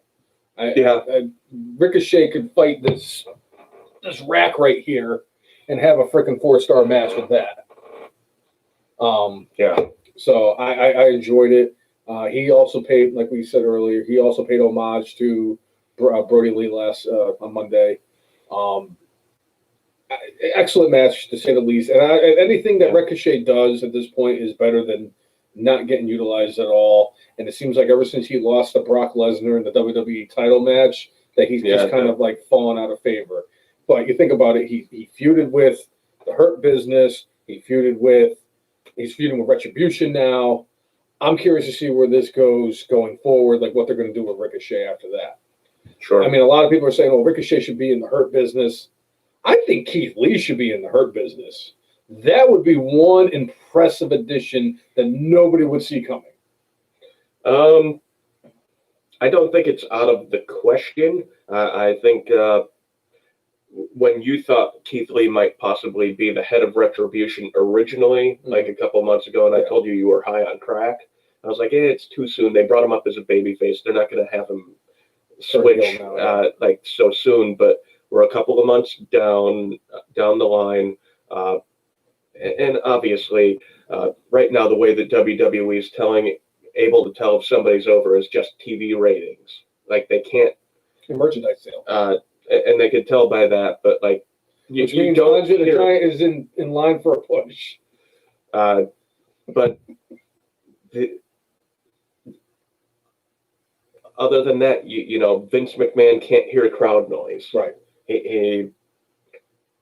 I'm sorry, the Thunderdome crowd, in part, one of the things they do is like they will have a thing like almost old school television production where like they would have like the applause sign above people to try to get people to clap their hands. Like they do stuff like that with the folks viewing on the Thunderdome to try to get them to applaud, to try to get them to cheer, to try to get them to boo. And I'm not saying everybody does it, but it's something that is being done to help kind of, like back in the day when SmackDown was taped and you could tell that they typed in crowd stuff, it's like, stop insulting my intelligence. It was always funny too when they did that, when they recorded SmackDown, because it was like when Cena was on or Roman Reigns was on, and everybody hates them, so they're booing, and they're like, and you go to watch it, and it's like they're cheering, and you're looking at the reaction from the fans, and it's like completely that's not what's happening. Yeah. Or like back when Jason Jordan had that mini push that he got that everybody hated, and they were like, and they had like episodes of Raw that were recorded, and they showed him coming out to like a standing ovation. I mean, the sound of a standing ovation, but you look at everybody, and everybody's just sitting in the crowd like this. Yeah. I'm like, yeah, he's getting cheered out the building. Yeah. So, yeah, there's that. And I think it's funny that Vince gauges the fans' reaction as a reason why he does this or that with whoever he does this and that with. Because if you think about it, when John Cena was at his peak, the fans were so over the fact that he was at his peak as, Super Cena, and, roses are red, violets are blue. No matter what you do to him, Cena's kicking out at 2. But, like, the fact that the fans actually took his song and kind of like, John Cena, still one of my favorite things that the fans have ever done. And they booed the shit out of Roman Reigns. I mean, it took them till now, within the last 4 or 5 months, that they realized that, well, maybe we got something here with Roman. Let's turn him heel and see what happens. Oh my God, it worked. Could you imagine if we had done this 10 years ago with John Cena? So, with that, it always was the cash out. It was like, despite the fact that the live audience would crap on Cena, his merch sales were through the roof. Agreed. So they're like, we turn him heel. There goes merch sales. But there was a point where they actually planned on putting Cena as a heel. He actually bought gear, new music, reworked everything, and at the last minute, Vince, nah. And I think it was for the build-up for the first Rock match. Mm-hmm. The actual once-in-a-lifetime to dose. But, yeah. Chris Brown, I can only imagine how long it'll be before senile Vince loses interest in Elias and Jackson Riker. Hopefully, at least, we get a few months of them actually being able to kind of show their stuff. Yeah. But we shall see, because senile Vince. Senile. Yeah. And Chris Brown also said that he kind of agrees with me. He said if Lee loses to McIntyre, he could see Lee joining the Hurt Business and being a new member of that. Sure. I think that would be really just all the stuff that he can learn from guys like MVP, who've done it for a very long time. Shelton Benjamin, a 20-plus year veteran. Bobby Lashley, who is a 10-plus year veteran, who know the industry and how to work in WWE and everything. He can learn so much and get so much better than he already is.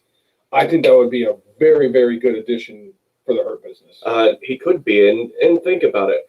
Before MVP came back and before the Hurt Business was a thing, everybody that was in the Hurt Business was being squandered on the main roster. Shelton Benjamin was very rarely used. I mean, we saw him at the last house show we went to at the Scope. He was, I don't remember what the hell his match was. I don't remember any meaningful matches he had other than him and Brock Lesnar had a friendly embrace in the Royal Rumble. Like, he wasn't even doing shit. Bobby Lashley was tied up to the worst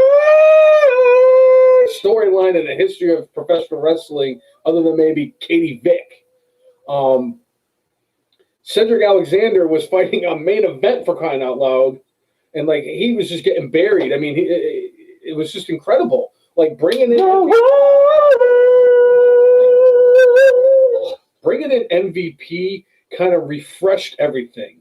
It's like, Shelton Benjamin's now in a meaningful storyline and he's getting proper television time. Bobby Lashley is an even bigger beast than he was before. And I've been digging this whole Bobby Lashley heel turn because I love heel Lashley because he was just too much of a he tried too hard to be the nice guy. And what really did it for me was when he was feuding with Sami Zayn, and Sami Zayn came out with Bobby Lashley's sisters, and he's sitting there making fun of them, and Bobby Lashley comes out to the ring, and he's got a smile on his face. I'm like, no! Let me tell you something right now. Anybody comes out there and starts destroying my sister verbally, I'm going to come out there. I ain't going to have a smile on my face. I'm ready to be throwing down.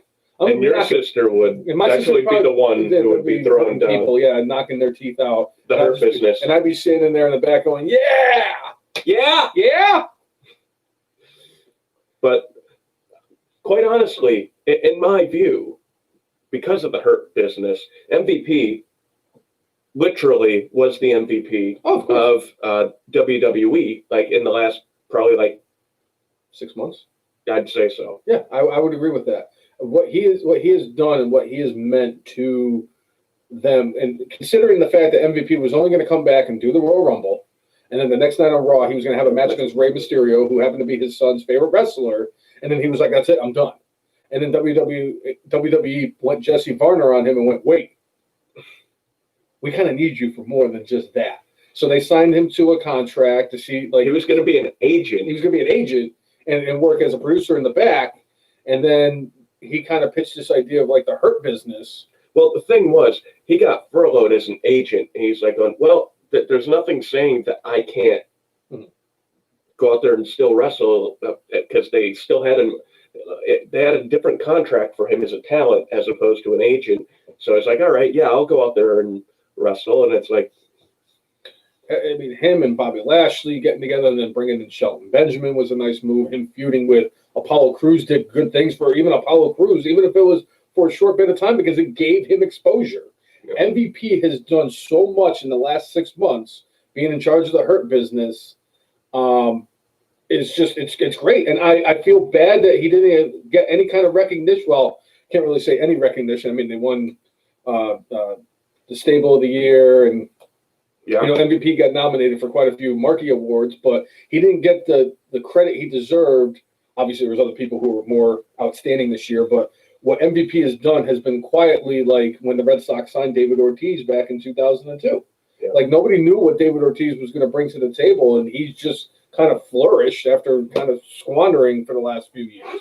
Yeah. And I think that, MVP, I mean, he's like 50 years old, but I mean, shit, so is Chris Jericho. Yeah. And I think MVP is in better shape than Jericho's in. Yeah. On that note, like Chris Jericho went out and saying, I believe it was with Steel Panther like a few weeks ago, people are comparing Chris Jericho to Vince Neil. Stop. I am not joking. No, Chris Jericho should not be compared to Vince Neil unless Chris Jericho ate Cassius Ohno. And even then, he might be still like 50 or 75 pounds away from getting the Vince Neil territory. I'm just saying. I think it was in my, you know what it was? I was going through like a bunch of pictures that I have. I was getting a little nostalgic this week. I was trying to find some Luke Harper stuff that I knew we had seen him in a couple of shows, but I went through one of our group chats and I came across a picture. It's Vince Neil that's supposed to be the freaking from the Year Without Santa Claus, I think it was. And it was supposed to be the ice, like the Yeti or whatever it is. And there's Vince Neil. I must have laughed for a good 15 minutes straight after I found that one. I fell off the couch. I was laughing so hard. But never, ever compare the GOAT to Vince Neil. I'm telling you that people were saying that he looked like Vince Neil. I mean, if it was Cassius Ohno, yes. I mean, Cassius Ohno looks like Vince Neil. I mean, if you ratted up, Cassius Ohno. I mean, Cassius Ohno had really good hair for what he was.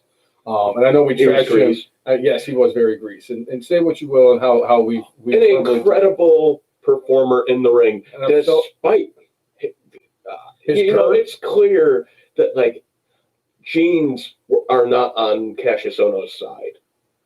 They just aren't. But I still remember when he did the flip where he was running through the ring and he did the flip where he landed on his hands on the apron and then landed on his feet. And I'm like, how did his arms not like disintegrate from all that mass? The time he freaking got beat in like a squash match against Matt Riddle and Riddle's debut on TakeOver. Yeah. Or when he got stuck between the bottom rope and I can't believe WWE freaking edited that out where he got stuck between the bottom rope and the mat. But like between that and the match he had where he somehow gained like 70 pounds from the time the bell rang to the time the match was over, he somehow, he weighs 270 pounds. This man at 290, 300 plus pounds is just incredible. This 320 pounds, like, jeez Louise. I'm like, so good. Good God, he's so fat. He's getting fatter as the match progresses. Yeah. I'm trying to see if I can find the comments I was telling you about. Monsef, Vince Neil is the lead singer of the legendary band, the Motley Crue. Vince Neil was, in my opinion, one of the greatest frontmen of. And I quote on one of the rock and roll websites I check out, someone's been on the Vince Neil diet plan. Yeah. Eat clean, trend hard, abolish your goals, and never give up. And never give up. Goopus Maximus. Clearly, Goopus Maximus is from Hartford, Connecticut, because that's the kind of. Wait a minute, hold on. I can't be saying shit like that. Going for the Vince Neil vibe, I see. But instead of skipping half the lyrics, he just sings something else instead. Yeah. He sang with Steel Panther a few weeks ago, and they did I Wanna Rock. Oh, come on. I can't. So, did you watch no, wait, I'm sorry. He's saying You've Got Another Thing Coming. Now, let me ask you this question. Which was worse? Did you watch that? Did you watch his performance with Steel Panther? Yes. Now, what was worse?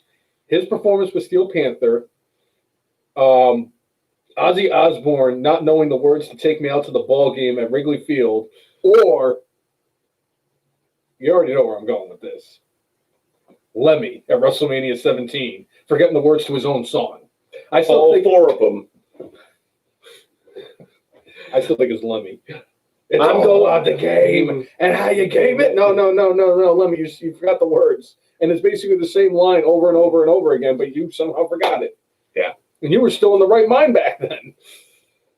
I would go with Ozzy, just because Ozzy didn't know what I have to say. Yeah. And then he groaned. If you haven't seen that, please go to YouTube and watch Ozzy Osbourne sing "Take Me Out to the Ball Game." It's worse than when 50 Cent threw out the first pitch.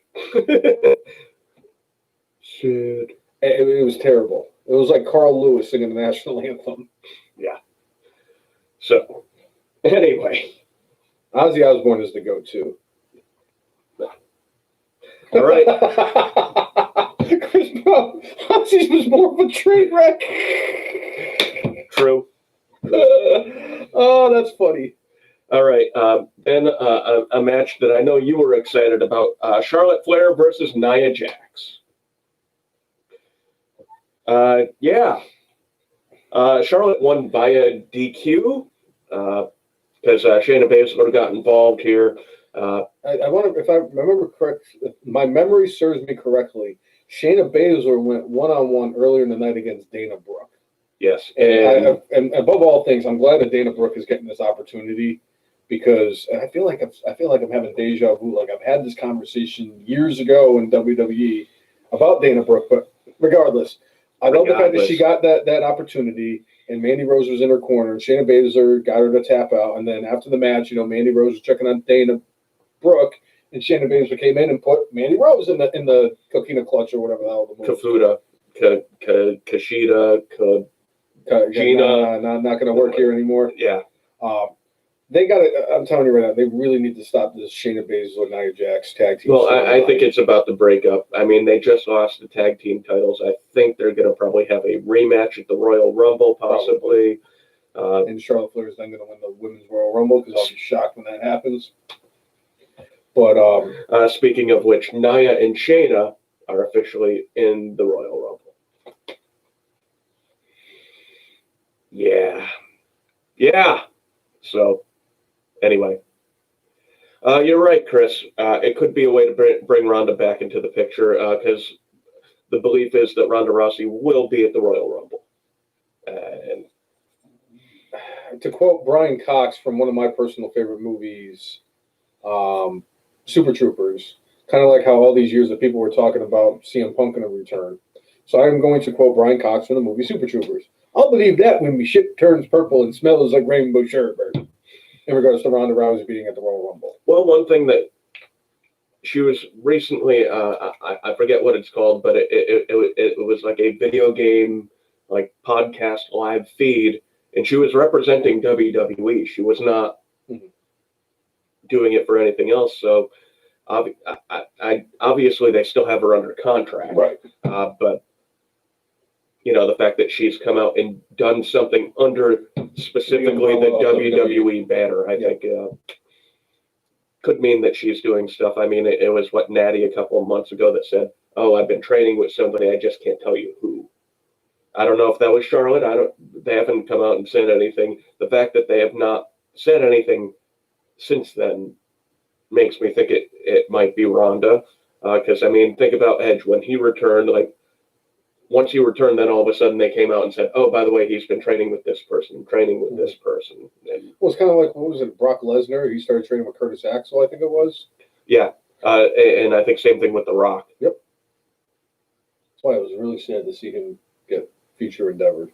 Yeah. It hasn't come up anywhere. They need to bring back Mark's Hall of Fame. Wait, maybe we could call Curtis Axel and have him be on the podcast. Not the dumbest idea I've had. And I've had some doozies. Hey, if he's on camera, WWE can't mess with him. That's why I'm kind of hoping at some point that Roman Reigns does end up on Cameo, so that he can actually accept his award. I'm hoping in like 5 years that'll be a thing with Cameo, so that he could be a 10-time what is hair award winner. What if he shaves his head? I'll shoot myself. I'll start the podcast. If Roman Reigns, no, he actually would look pretty sick with a buzz cut. I think that would be a good look for him. It would be very sad, but I think it would be a good look for him. Yeah? He doesn't, I don't get it like with the whole tribal chief type of thing, and I know that the Samoans are very big on their hair and everything. Just look at like The Rock. Like with Palomalu. Yeah. Yeah. So, anyway. Right. So, yeah, Charlotte and I, continuing that storyline. All right. We had the Hurt Business defeat the Hardy Bros and New Day. So, Hurt Business should be getting wins. Yep. So I'm glad they continue to have them. Look dominant out there. And, tag team champions, U.S. champion. It'd be cool if they took it, even a step further. And I wouldn't mind seeing MVP get a short run as champion, but I don't see it happening. I don't see it either, but I don't see that. I think there'd be a lot of shenanigans to make it happen if he went against Drew McIntyre and have basically the whole Hurt Business come and take him out. Although that would be a good way to put the title on The Miz. It could be. So, and that was basically Raw in a nutshell. At the end, they had the stupid cliffhanger that we already talked about. Mm-hmm. So, Alexa Bliss killed it, though, on Monday. She did a great job. Randy Orton's been killing it for the last 11, 12 months. So one thing that Chris Brown brought up is that we might be getting Edge and Beth Phoenix versus The Fiend and Alexa for the road to WrestleMania. That wouldn't surprise me either. Yeah? Although, so amazingly, because of this whole Bray Wyatt thing, you can think about it, Bray Wyatt's been going after people, or The Fiend has been going after people that wronged Bray Wyatt over the years. Sure. So who was somebody that Bray Wyatt has never gotten into the ring with? Edge. Because Edge was already retired by the time, Bray Wyatt made his debut. Well, no, I'm sorry, no. They did have their paths cross. It wasn't as Bray Wyatt. I'm sure Edge and Husky Harris, might have bumped elbows at some point in the locker room or backstage somewhere. So they could be like, "You called me fat, Edge." Oh, here we go. No, I called you Husky, and they made that your name. I don't know. The best part about this is we just got into 2021. We have the Royal Rumble coming up in less than a month, and I have no idea what the fuck's going to happen. I have no idea who's going to be who's champion. I can almost tell you Roman Reigns is going to be the Universal Champion heading into WrestleMania. And if some of the things are to be believed, Goldberg will be in the Royal Rumble and will possibly win, and we might get the match we were supposed to get at last year's WrestleMania. Right. Can hardly contain my excitement. And believe me, I love Goldberg because as I've said before, I'm a mark for squash matches. But come on, man. To this, and we're almost 4 years down the line. I loved this match against Brock Lesnar at WrestleMania 33. It was the perfect match for Goldberg and Lesnar. If they could pull something off like that with him and Reigns, I'm all for it.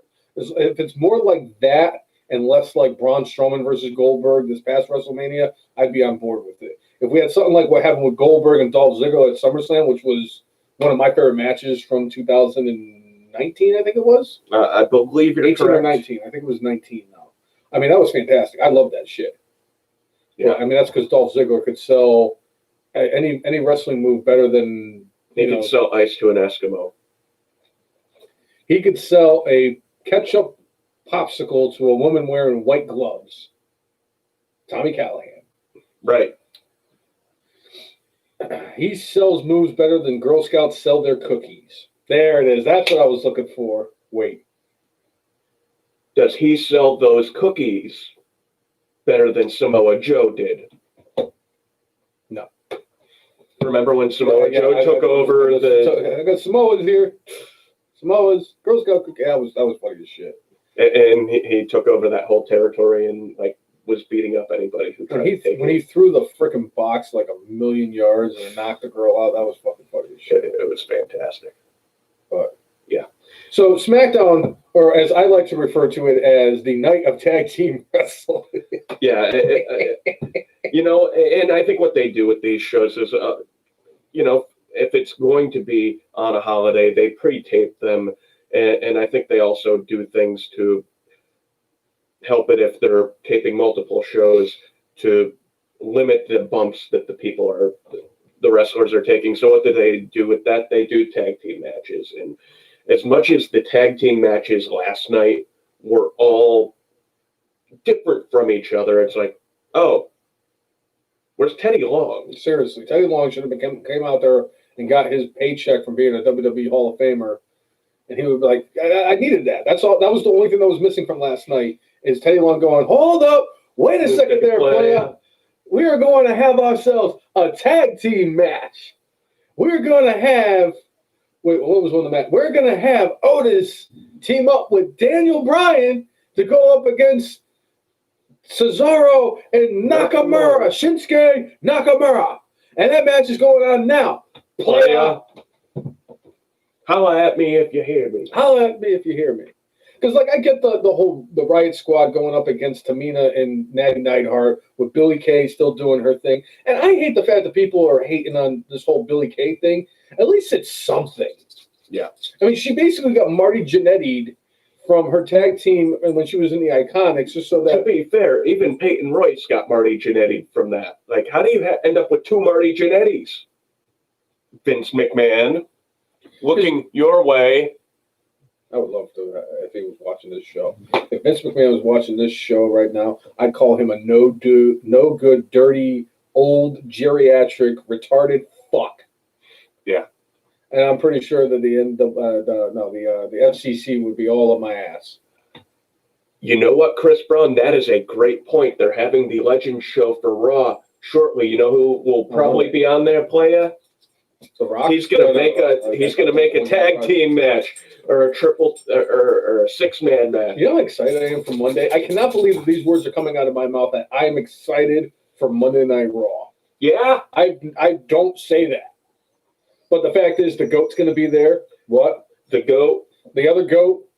Two guys in my Rushmore are going to be there. I'm assuming a third is the first time as a legend and not as an in-ring performer might be there on Monday. Wouldn't surprise me. The man who named Dirt. Obviously, Ric Flair. Any way that Ric Flair can collect the paycheck, he's going to be there. Which means I'm sure that Sergeant Slaughter is going to be there. I'm sure. Ho! Hacksaw Jim Duggan, a.k.a. the janitor, will be there as well. I'd be curious to see what happens with Mick Foley. Yep. Mick Foley did come out and say that a few weeks ago, after he did a virtual signing, he contracted the coronavirus and was stuck in a hotel for 18 days. And I feel really bad for Mick Foley, considering Mick Foley's favorite holiday is Christmas. And Mick Foley loves Santa Claus. And I would feel horrible if Mick Foley wasn't able to celebrate Christmas with his His family, family. and not be dressed as Santa. Uh, I'm just glad to see that he's alive. I really am. That's. I mean, all joking aside, that illness is not something to you know. it's weird. The disparity in how it affects people. It's like some people, it's as if nothing has happened, and then some people, obviously, it's deadly. Yeah. And We've lost like 300,000 people in this country to the coronavirus. yeah, But it's like there's people out there that's like just wear. And it's like everybody's like, I recovered. Just wear your mask. yeah, And I get the whole mortality rate is less than like 2% or 1%, whatever it is. it's similar to the flu, Yeah. but again, it's like it's way more contagious. And if you aren't wearing your mask, they'll overrun the hospitals. Going back to what we spoke of earlier, since you brought up Foley and Santa, it was Mick Foley who was run over by Alberto Del Rio. I have to find this motherfucker. WWE's top 5 Santa Claus moments. Tell me that Santa Claus was number 1. The worst fucking thing they ever did. When Balls Mahoney, let's say that again, Balls Mahoney and Slapjack. Oh, shit. Oh, Slapjack. Balls Mahoney as Santa Claus, the evil Santa Claus of the Walls. Yeah. But anyway, honest to goodness though, Jay, SmackDown last night was not very impressive. I didn't enjoy that. And a lot of people were making comments about the fact that SmackDown last night didn't get the ratings that they usually get, that they were hoping for. Because like last week on the Christmas night episode of SmackDown, it's because of the fact that Joe Buck, swung it over to Michael Cole, and they made a big deal about it. And Sami Zayn lost the Intercontinental title to Big E, and they got over 3 million views, which was incredible considering, Monday Night Raw is basically at right now is peak Impact for ratings and everything. Right. And then they took a major step back. I don't know what the numbers were. I didn't get a chance to look at what the numbers were last night. But I mean the SmackDown last night it just didn't really do it for me like it typically does. And I love watching SmackDown every single week. I love parking myself in front of my TV and just watching wrestling for 2 hours because SmackDown is the better show between that and Monday Night Raw. I just think that the abundance of tag team matches last night just really just didn't do it for me. That's all. Yeah. I was fine with SmackDown like it. But the biggest thing that came out of SmackDown last night was next week we will hear from Sonya Deville. Sonya Deville did make an appearance last night, and a lot of people seemed shocked that she was there. I'm a huge fan of Sonya Deville. I'd like to see her get kind of pushed to this. Her and Mandy Rose had a really like that storyline was actually pretty solid between the two of them. And it's funny to me because since they got called up around the same time as the Riot Squad, and I said, and I was like, oh, my Mandy Rose is going to get pushed to the moon, and this, and this, and she's kind of like in obscurity on Raw because she was also promised a big push going to Raw as a singles competitor, and now she's with Dana Brooke. Nothing against Dana Brooke, but it's not what she was promised. Same thing with Peyton Royce when she got moved to Monday Night Raw and lost Billy Kay. Yeah. But it did. The Riot Squad. It's like how many times is the Riot Squad going to fight these 3 or 4 women into these makeshift tag teams on SmackDown until they get like a shot at the tag team titles? I mean, there's only like 3 women's tag teams in wrestling, and like 2 of them are makeshift. I mean, I guess Nia and Shayna have become more of a team, but they were a makeshift team. Asuka and Charlotte are a makeshift team. They ruined it months ago when between the Iconics and when they had Asuka with Kairi Sane. When they had the Boston Hug Connection. I mean, that was still, but I mean, they were makeshift, but they were actually like a legitimate makeshift tag team. Speaking of which, the Bar, that's the greatest makeshift tag team of all time. I don't care what anybody says. No, brother, the Mega Powers were the greatest makeshift team of all time. How many times did Hulk Hogan win the Intercontinental title? That's what I thought. Hulk Hogan came in Sheamus's jockstrap. If Hulk Hogan, if that's true, why isn't Sheamus on your Rushmore? Mm-hmm. because I grew up a Hulkamaniac, and he's the one guy that I'm just so like as much as I want to. Trust me, Hulk Hogan should have been kicked off my Rushmore years ago, but the 7-year-old inside of me going, no, you can't get rid of the Hulkster. Because of him, you took your vitamins and said your prayers. What you gonna do? It sounds like Mickey Mouse. It's like it's the nostalgia of like having Hulk Hogan, because it's like if it wasn't for Hulk Hogan, we wouldn't be here. We wouldn't. Because almost none of us would be here. Nobody would be here. You and I wouldn't be talking about professional wrestling. I who the hell knows? I'd probably be at home watching freaking Indiana play Purdue in a freaking bullshit bowl game in the Papa John's I Hate Your Pizza Bowl or some shit like that. Or, but like, Hulk Hogan is such an influential person in my life, let alone my fandom. Hulk Hogan is such an influential person in my life that I can't kick him out of my Rushmore. Right. I can't kick Steve Austin out of my Rushmore. He's the GOAT. What? He's the GOAT. What? I'm gonna have a beer. What? And another beer. What? What? Another beer. What? Still to this day, the only 5-star rating I gave on. And you're not even an IPA dude. I can't stand IPAs. Except for the Broken Skull IPA. I would, by the way, it is a tremendous beer. If you're into IPAs, it's very good. So, but anyway, I just like last night we got Apollo Crews actually got a pinfall. He did get a pinfall. He covered Sami Zayn. It's him and. But by the way, Sami Zayn is a GOAT right now. But Zayn and King Corbin went against Crews and Biggie. It originally started off as Biggie versus Corbin, but then the Forgotten Bums, or what are they called? The King's Court now. Yes. Got involved, and then Crews came out to help out, and then it turned into a tag match playa.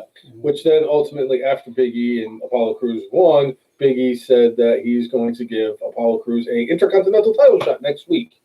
So, hey, Apollo Crews is getting some kind of TV time. Yeah. One of the other makeshift tag team matches we got last night, we got Bianca Belair teaming up with the boss, Sasha Banks, to go up against the actual best friends, Carmella and Bitchy Bailey. Formerly Bitchy Two Girls. As much as I can't stand the way she looks and the way she talks, she is fucking killing it as a heel. She is.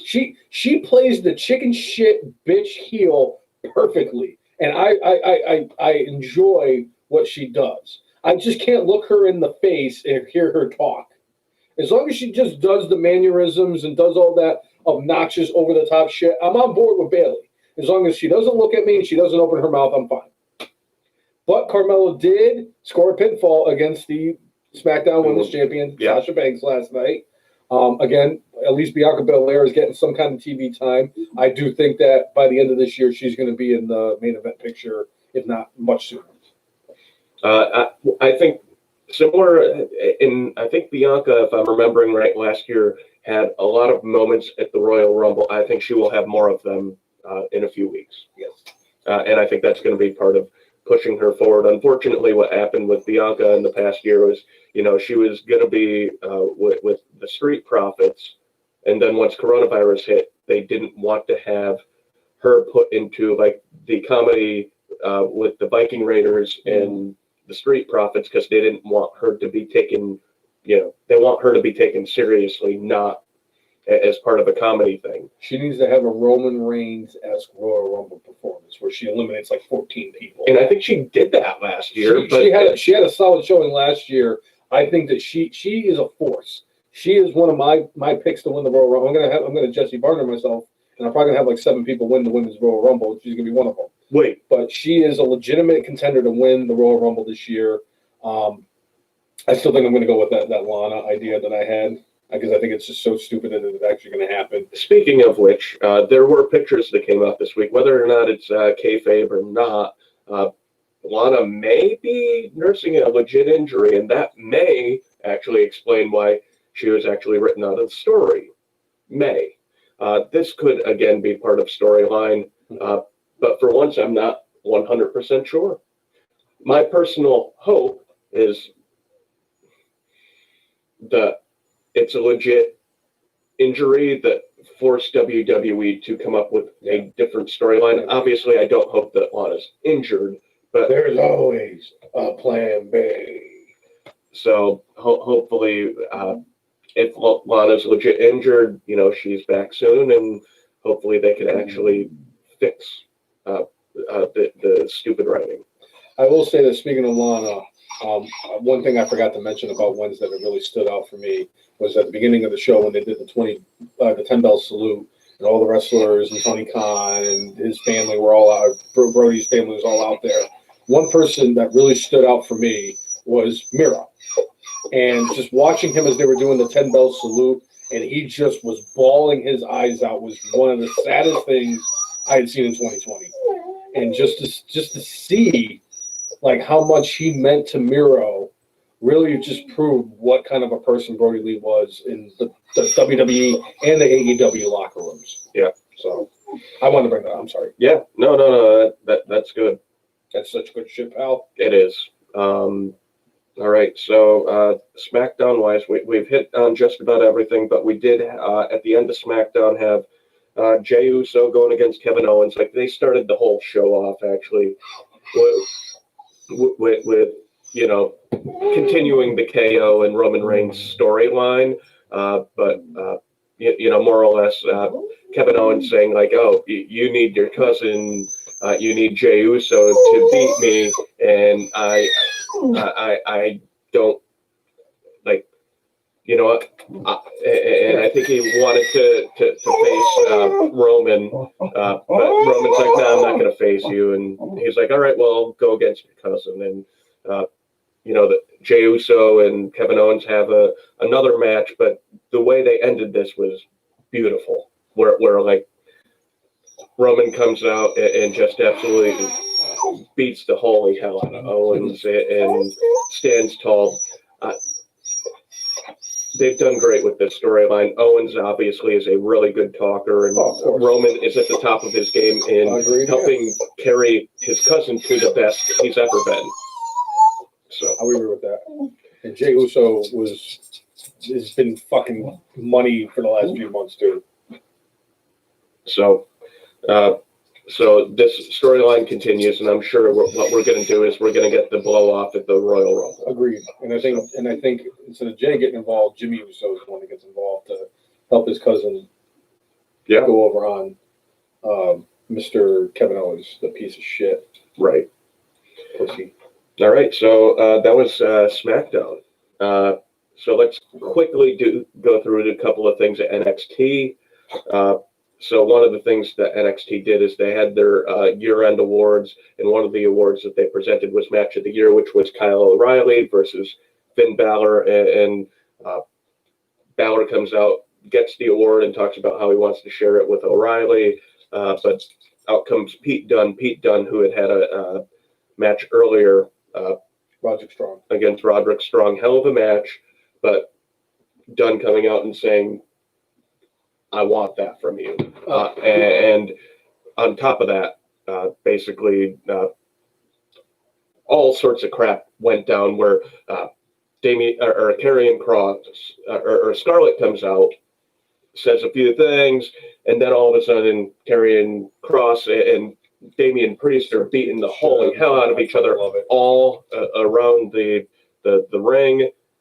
Honestly, I think it kind of overshadowed Finn Balor, Pete Dunne, and Kyle O'Reilly thing that was going on here. But Pete Dunne can have a 4-star match against this thing as well. By the way, I just want to put that out there. Literally, out there. But sign me up for Pete Dunne and Finn Balor. Sign me up for Karrion Kross and Damian Priest. And I'll tell you, if this is all leading to the takeover for the Royal Rumble, I'd sign me up. That thing is going to be ridiculous. Yeah. And I would love to see some of the guys down at NXT get into the Royal Rumble. I'd love to see Karrion Kross. Just like, hey, give him some kind of exposure. Yeah. I'd like to see Pete Dunne in the Royal Rumble. I'd love to see Pete Dunne win the Royal Rumble. That would be so far out of right field that it would be coming from the bleachers. Or left field. Yeah. Left field, right field, center field. That thing would come so far out of right field that it'd be coming from the parking lot. And it'd be something that nobody would actually see. That is one thing that, so WWE this week, or we mentioned it briefly last week during the Marquee Awards, but basically, Pat McAfee, they had him ready to go at NXT a couple weeks ago, and they decided not to use him. And there were, for a few moments, reports that maybe there was heat with Pat McAfee, but reading more reports going on, no heat between he and WWE, no heat between he and the locker room. Everybody seems to love him and the respect that he has for professional wrestling and what have you, and the amount of work that he's put into being a wrestler. Yeah. Not just being a talker and mouthpiece, but more or less they want McAfee to be a special attraction. And then one thing we brought up last week is McAfee has a full-time job, and they've been gracious enough to let him do the thing with WWE, but you can't be a full-time wrestler, full-time, and working full-time on your show, and he has other things that he does beyond that. Yeah, you can't do it all, and so with McAfee, they're like, all right, they're supposedly going to wait until springtime to bring him back into the fold, but it'll be interesting to see what they do with Birch and Workin, and obviously with Pete Dunne right now. Dunne, they could use McAfee in other ways if they want to, whether it's, doing like a video interview with Zoom, whether it's tweeting stuff, and he has continued to tweet about Workin and Birch, and I think even Dunne. But, it's just a bummer that they kind of got a lot of momentum, in my view, with him. And doing like kind of a stop-start thing, but I also understand where WWE's coming from. All right, we can't use him all the time, so let's use him when it makes the best sense for us.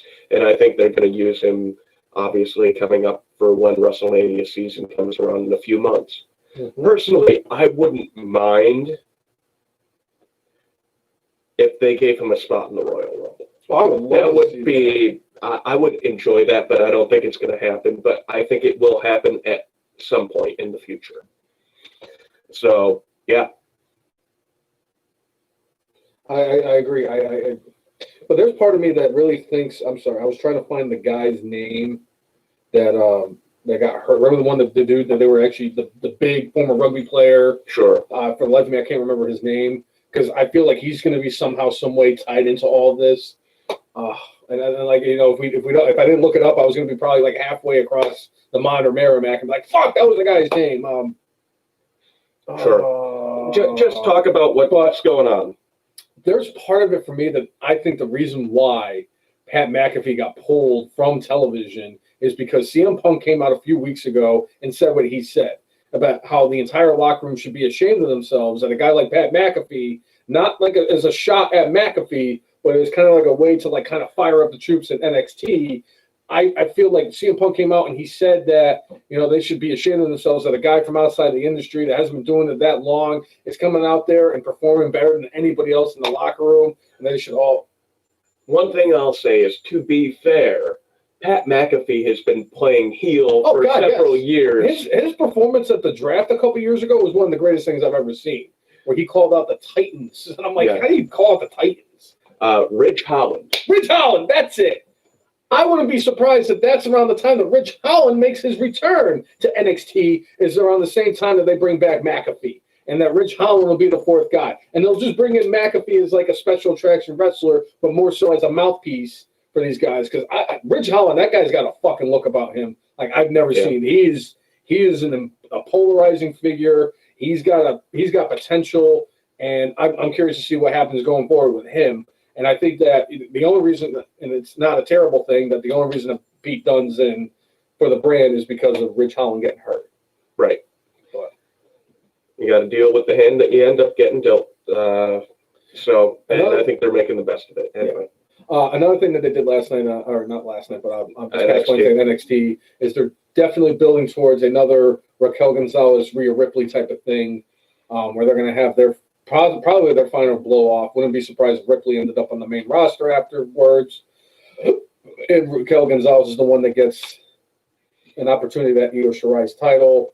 You know, she was the one that scored the pinfall on Io Shirai inside the War Games match. Yeah. I'm excited because Gonzalez and Ripley are going to beat the shit out of each other. You know what? Now that you mention that, I almost get the feeling that Rhea Ripley is going to be the one who has the monster performance at the Women's Royal Rumble. That wouldn't surprise me either. I want to see her and Trish Stratus have a moment.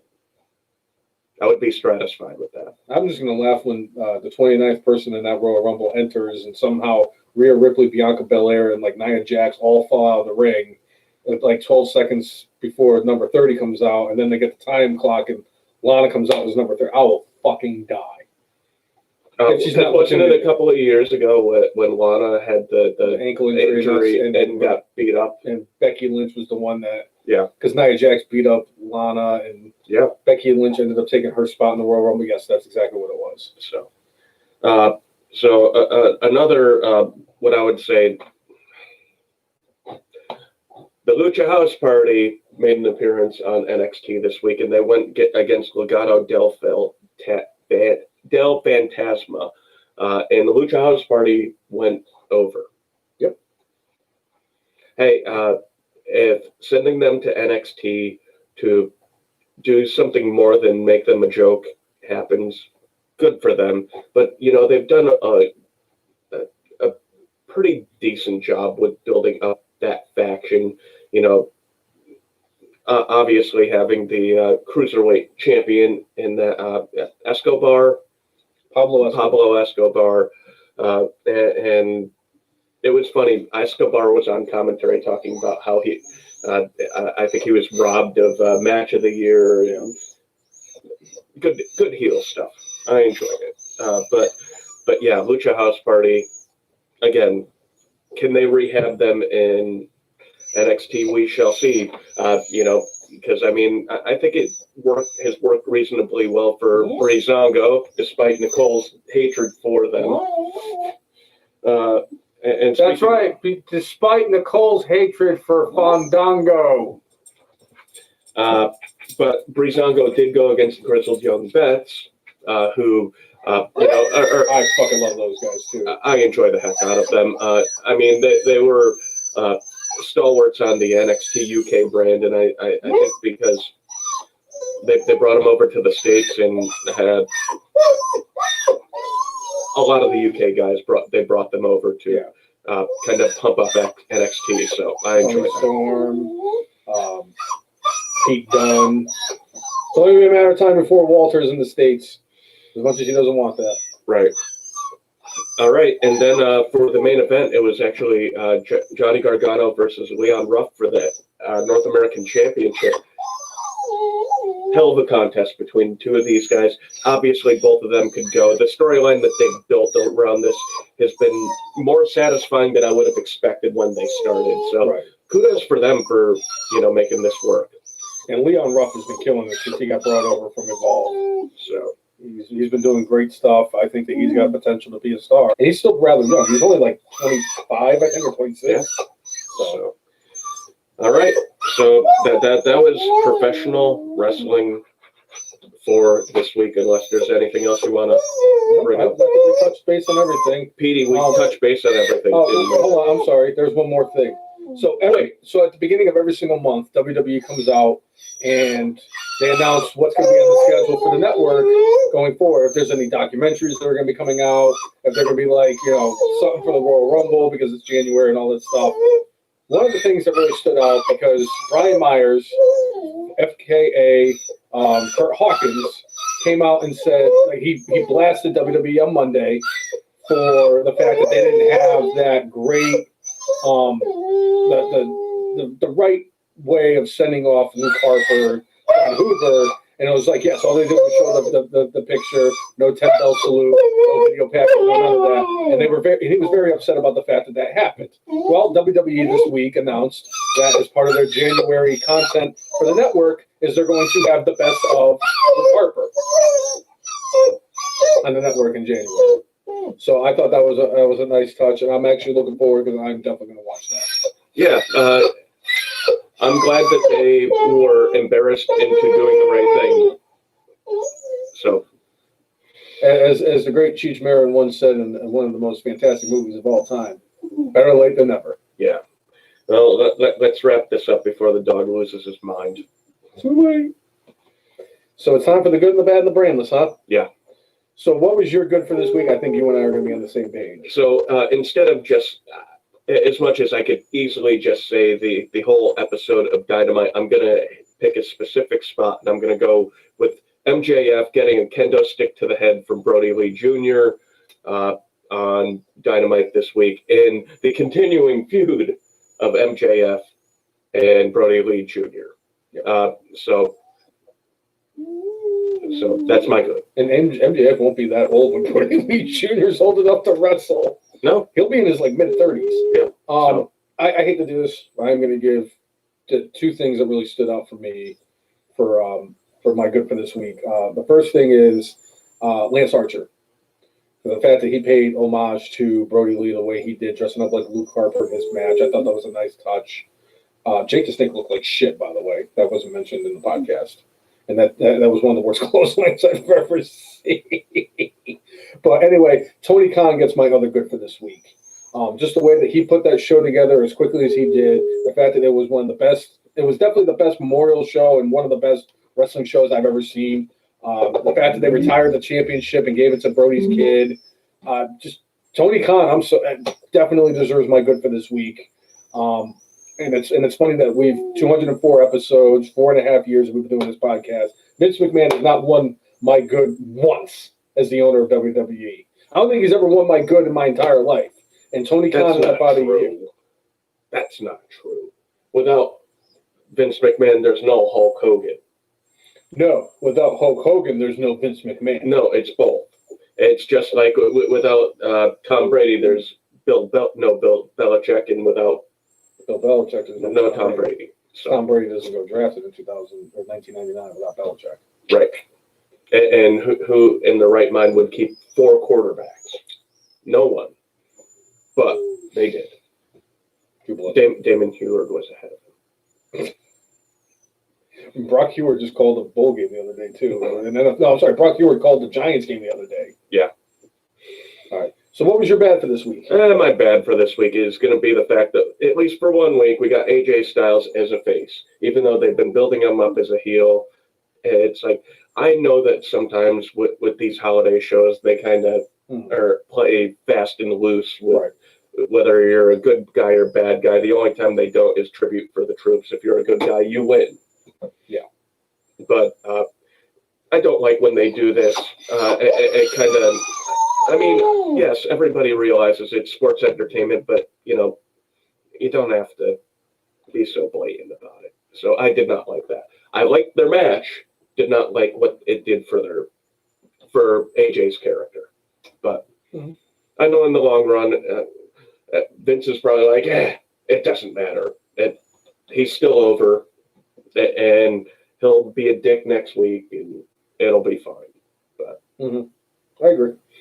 That is actually a really good, solid pick for bad. My bad for this week goes to WWE for the way they handled the whole Brodie Lee thing. Yes, all the wrestlers are not part of this whole equation. But the fact is, the man worked for your company for quite a few years, was still an active wrestler, although he was with a different company. But the fact is, he was still an active wrestler. He spent a good chunk of time in WWE. He really made a name for himself in WWE before he became Brodie Lee over in AEW. And the fact is, you guys didn't do like a 10-bell salute for him. You didn't do any of that stuff for him on Monday. And the fact that it took Kurt Hawkins, of all people, calling you out, and the fact that AEW did such a wonderful job on Wednesday just proves that that's bad. I'm sorry, WWE. You got to be better than that. If you want to be the established #1 wrestling promotion in the world, you got to do better than that. You got to let your pettiness go away and just do better than that. It would have been my brainless, but like I said, with the whole, best of Luke Harper coming on the network this month, I'm going to just say it's bad. It was reactionary that they did what they did. Sure. So, well, to be fair, the only thing that Vince McMahon is thinking about, he works for the competition, we can't put a tribute to him. But that's money, and that's money over principles. Money over principles and pettiness. And that's what they've been for a long time. All right. So my brainless for this week, WWE once again utilizing the cliffhanger that they never pay off on. Alexa Bliss about to be caught on fire, lights go out, and Raw ends. Come on, man, you're better than that. And this is now twice with Randy Orton. They've done the cliffhanger ending. I hope Randy Orton tells them one day, stop this bullcrap. Don't give me the stupid cliffhanger. I'm going to RKO you and punch you in the skull. Yeah. Yeah? So that's my brainless. Now, before I get into my brainless for this week, I just wanted to say, whether you are a first-time watcher or somebody who is a continuous fan, whether you're an F and Marks Hall of Famer or not, like Chris Brown and Gags the Clown and El Jefe, yeah? Make sure you Tommy and Tommy and Don't Eat Brown Snow and King Kong Bundy. Make sure you like us on Facebook, follow us on Twitter, follow us on Instagram, and subscribe to us on YouTube at the letter T, the letter H, the letter E, the letter F, the letter N, MARKS, the F and Marks. If you like, follow, and subscribe to us, we will do the same back. It has always been our mantra, and I didn't realize how much I was an Italian until I started doing this with the podcast, and I've been watching my hands on two different screens with one with a little bit of a delay, and I'm like, God damn, I talk with my hands a lot. So before you get into your brainless, since we kind of went off a little bit, check out on Amazon Prime, if you have Amazon Prime, there is a documentary called Relentless, and it is about Diamond Dallas Page and more or less his journey from when he finished wrestling to basically present day, and how he basically was down to his last few months of money that he had saved up from his wrestling days, trying to get DDP yoga going. Basically, he spent about 10 years of not really getting a paycheck and was down to, again, a few months left, and then all of a sudden it exploded. But it talks about his kind of relentless pursuit of bettering himself and just wanting to help other people in need. Yep. And how it went from that to exploding into what it is now, where he has, millions upon millions of people, following his program. It's a really good documentary, and if you ever want to know how to succeed, watch that damn thing. And if it doesn't pump you up, Then you watch got Joe things you need to work on. And then watch Joe Judge at a press conference. And if that doesn't pump you up, watch Rudy. Yeah.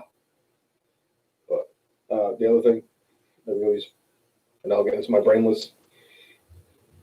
What other thing? Make sure you like us on our on the other Facebook page, facebook.com/AllEliteMarks, and set up for notifications so that when we do go live, you'll see this big, beautiful face.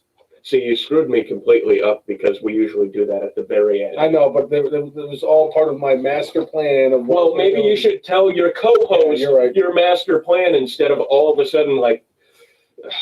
Yes, I figured that once I went through the whole spiel like I did, it's my fault.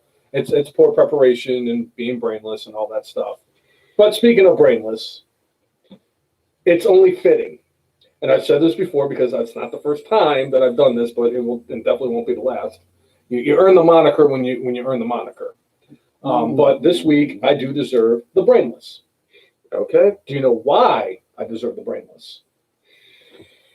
I'm sure there's a myriad of reasons, but if you had to pick a reason why I was brainless, would you like to share with everybody what would be the first thing that comes to your mind? I'm sure there was a thing that happened this week, but I am not recollecting it. I'm sure it probably happened a couple nights ago. No. Well, yes. I asked you to show proof of why I'm brainless. You prove it every moment. Truer words have never been spoken. It's not just a gimmick. And Nicole can definitely It's a lifestyle. It's a lifestyle, and Nicole can definitely confirm this. So I was doing some research because it's been a while since I did the whiteboard of wondertude. Oh. And some of the stuff that I put on the whiteboard of wondertude is stuff that we need. Obviously, the topics on hand is some people have actually seen the actual whiteboard of wondertude before I was told that it was stupid that I showed it, and justifiable. It was kind of stupid. But it has the information that we need for the podcast. It talks, just in case there's anything we forget, all the topics we'll talk about. It also gives us what episode we're on and it also gives another very important number. Well, it came to my attention earlier this week that I was wrong. And I don't know where it went wrong or how it went wrong or what have you. I can't give a reasonable explanation because I don't know. And because of the fact that I know for a fact that that was the one job and task that I tasked myself with to do every single week was to make sure that one specific number stood out. But for whatever reason, it was, for whatever reason, 1,900 and it would have been 1,969 days today. So somehow I messed up somewhere with a 2. But nevertheless, today is January 2nd of 2021. For the first time in 2021, we get to do at an incredible now 2,169 days. FN Marks Hall of Fame is still alive in the 2015 Royal Rumble.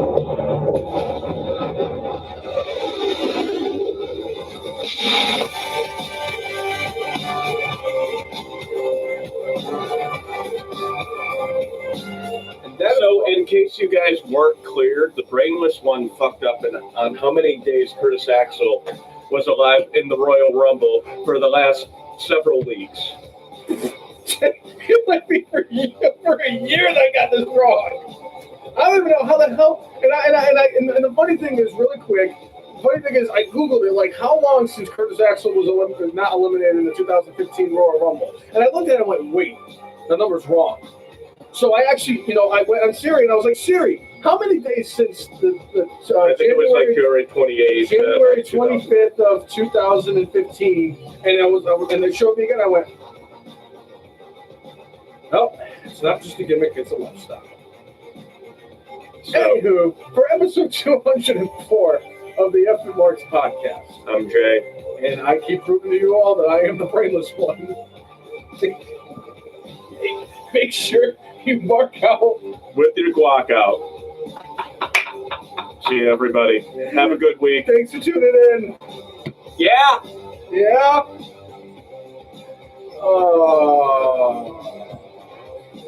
Fudge.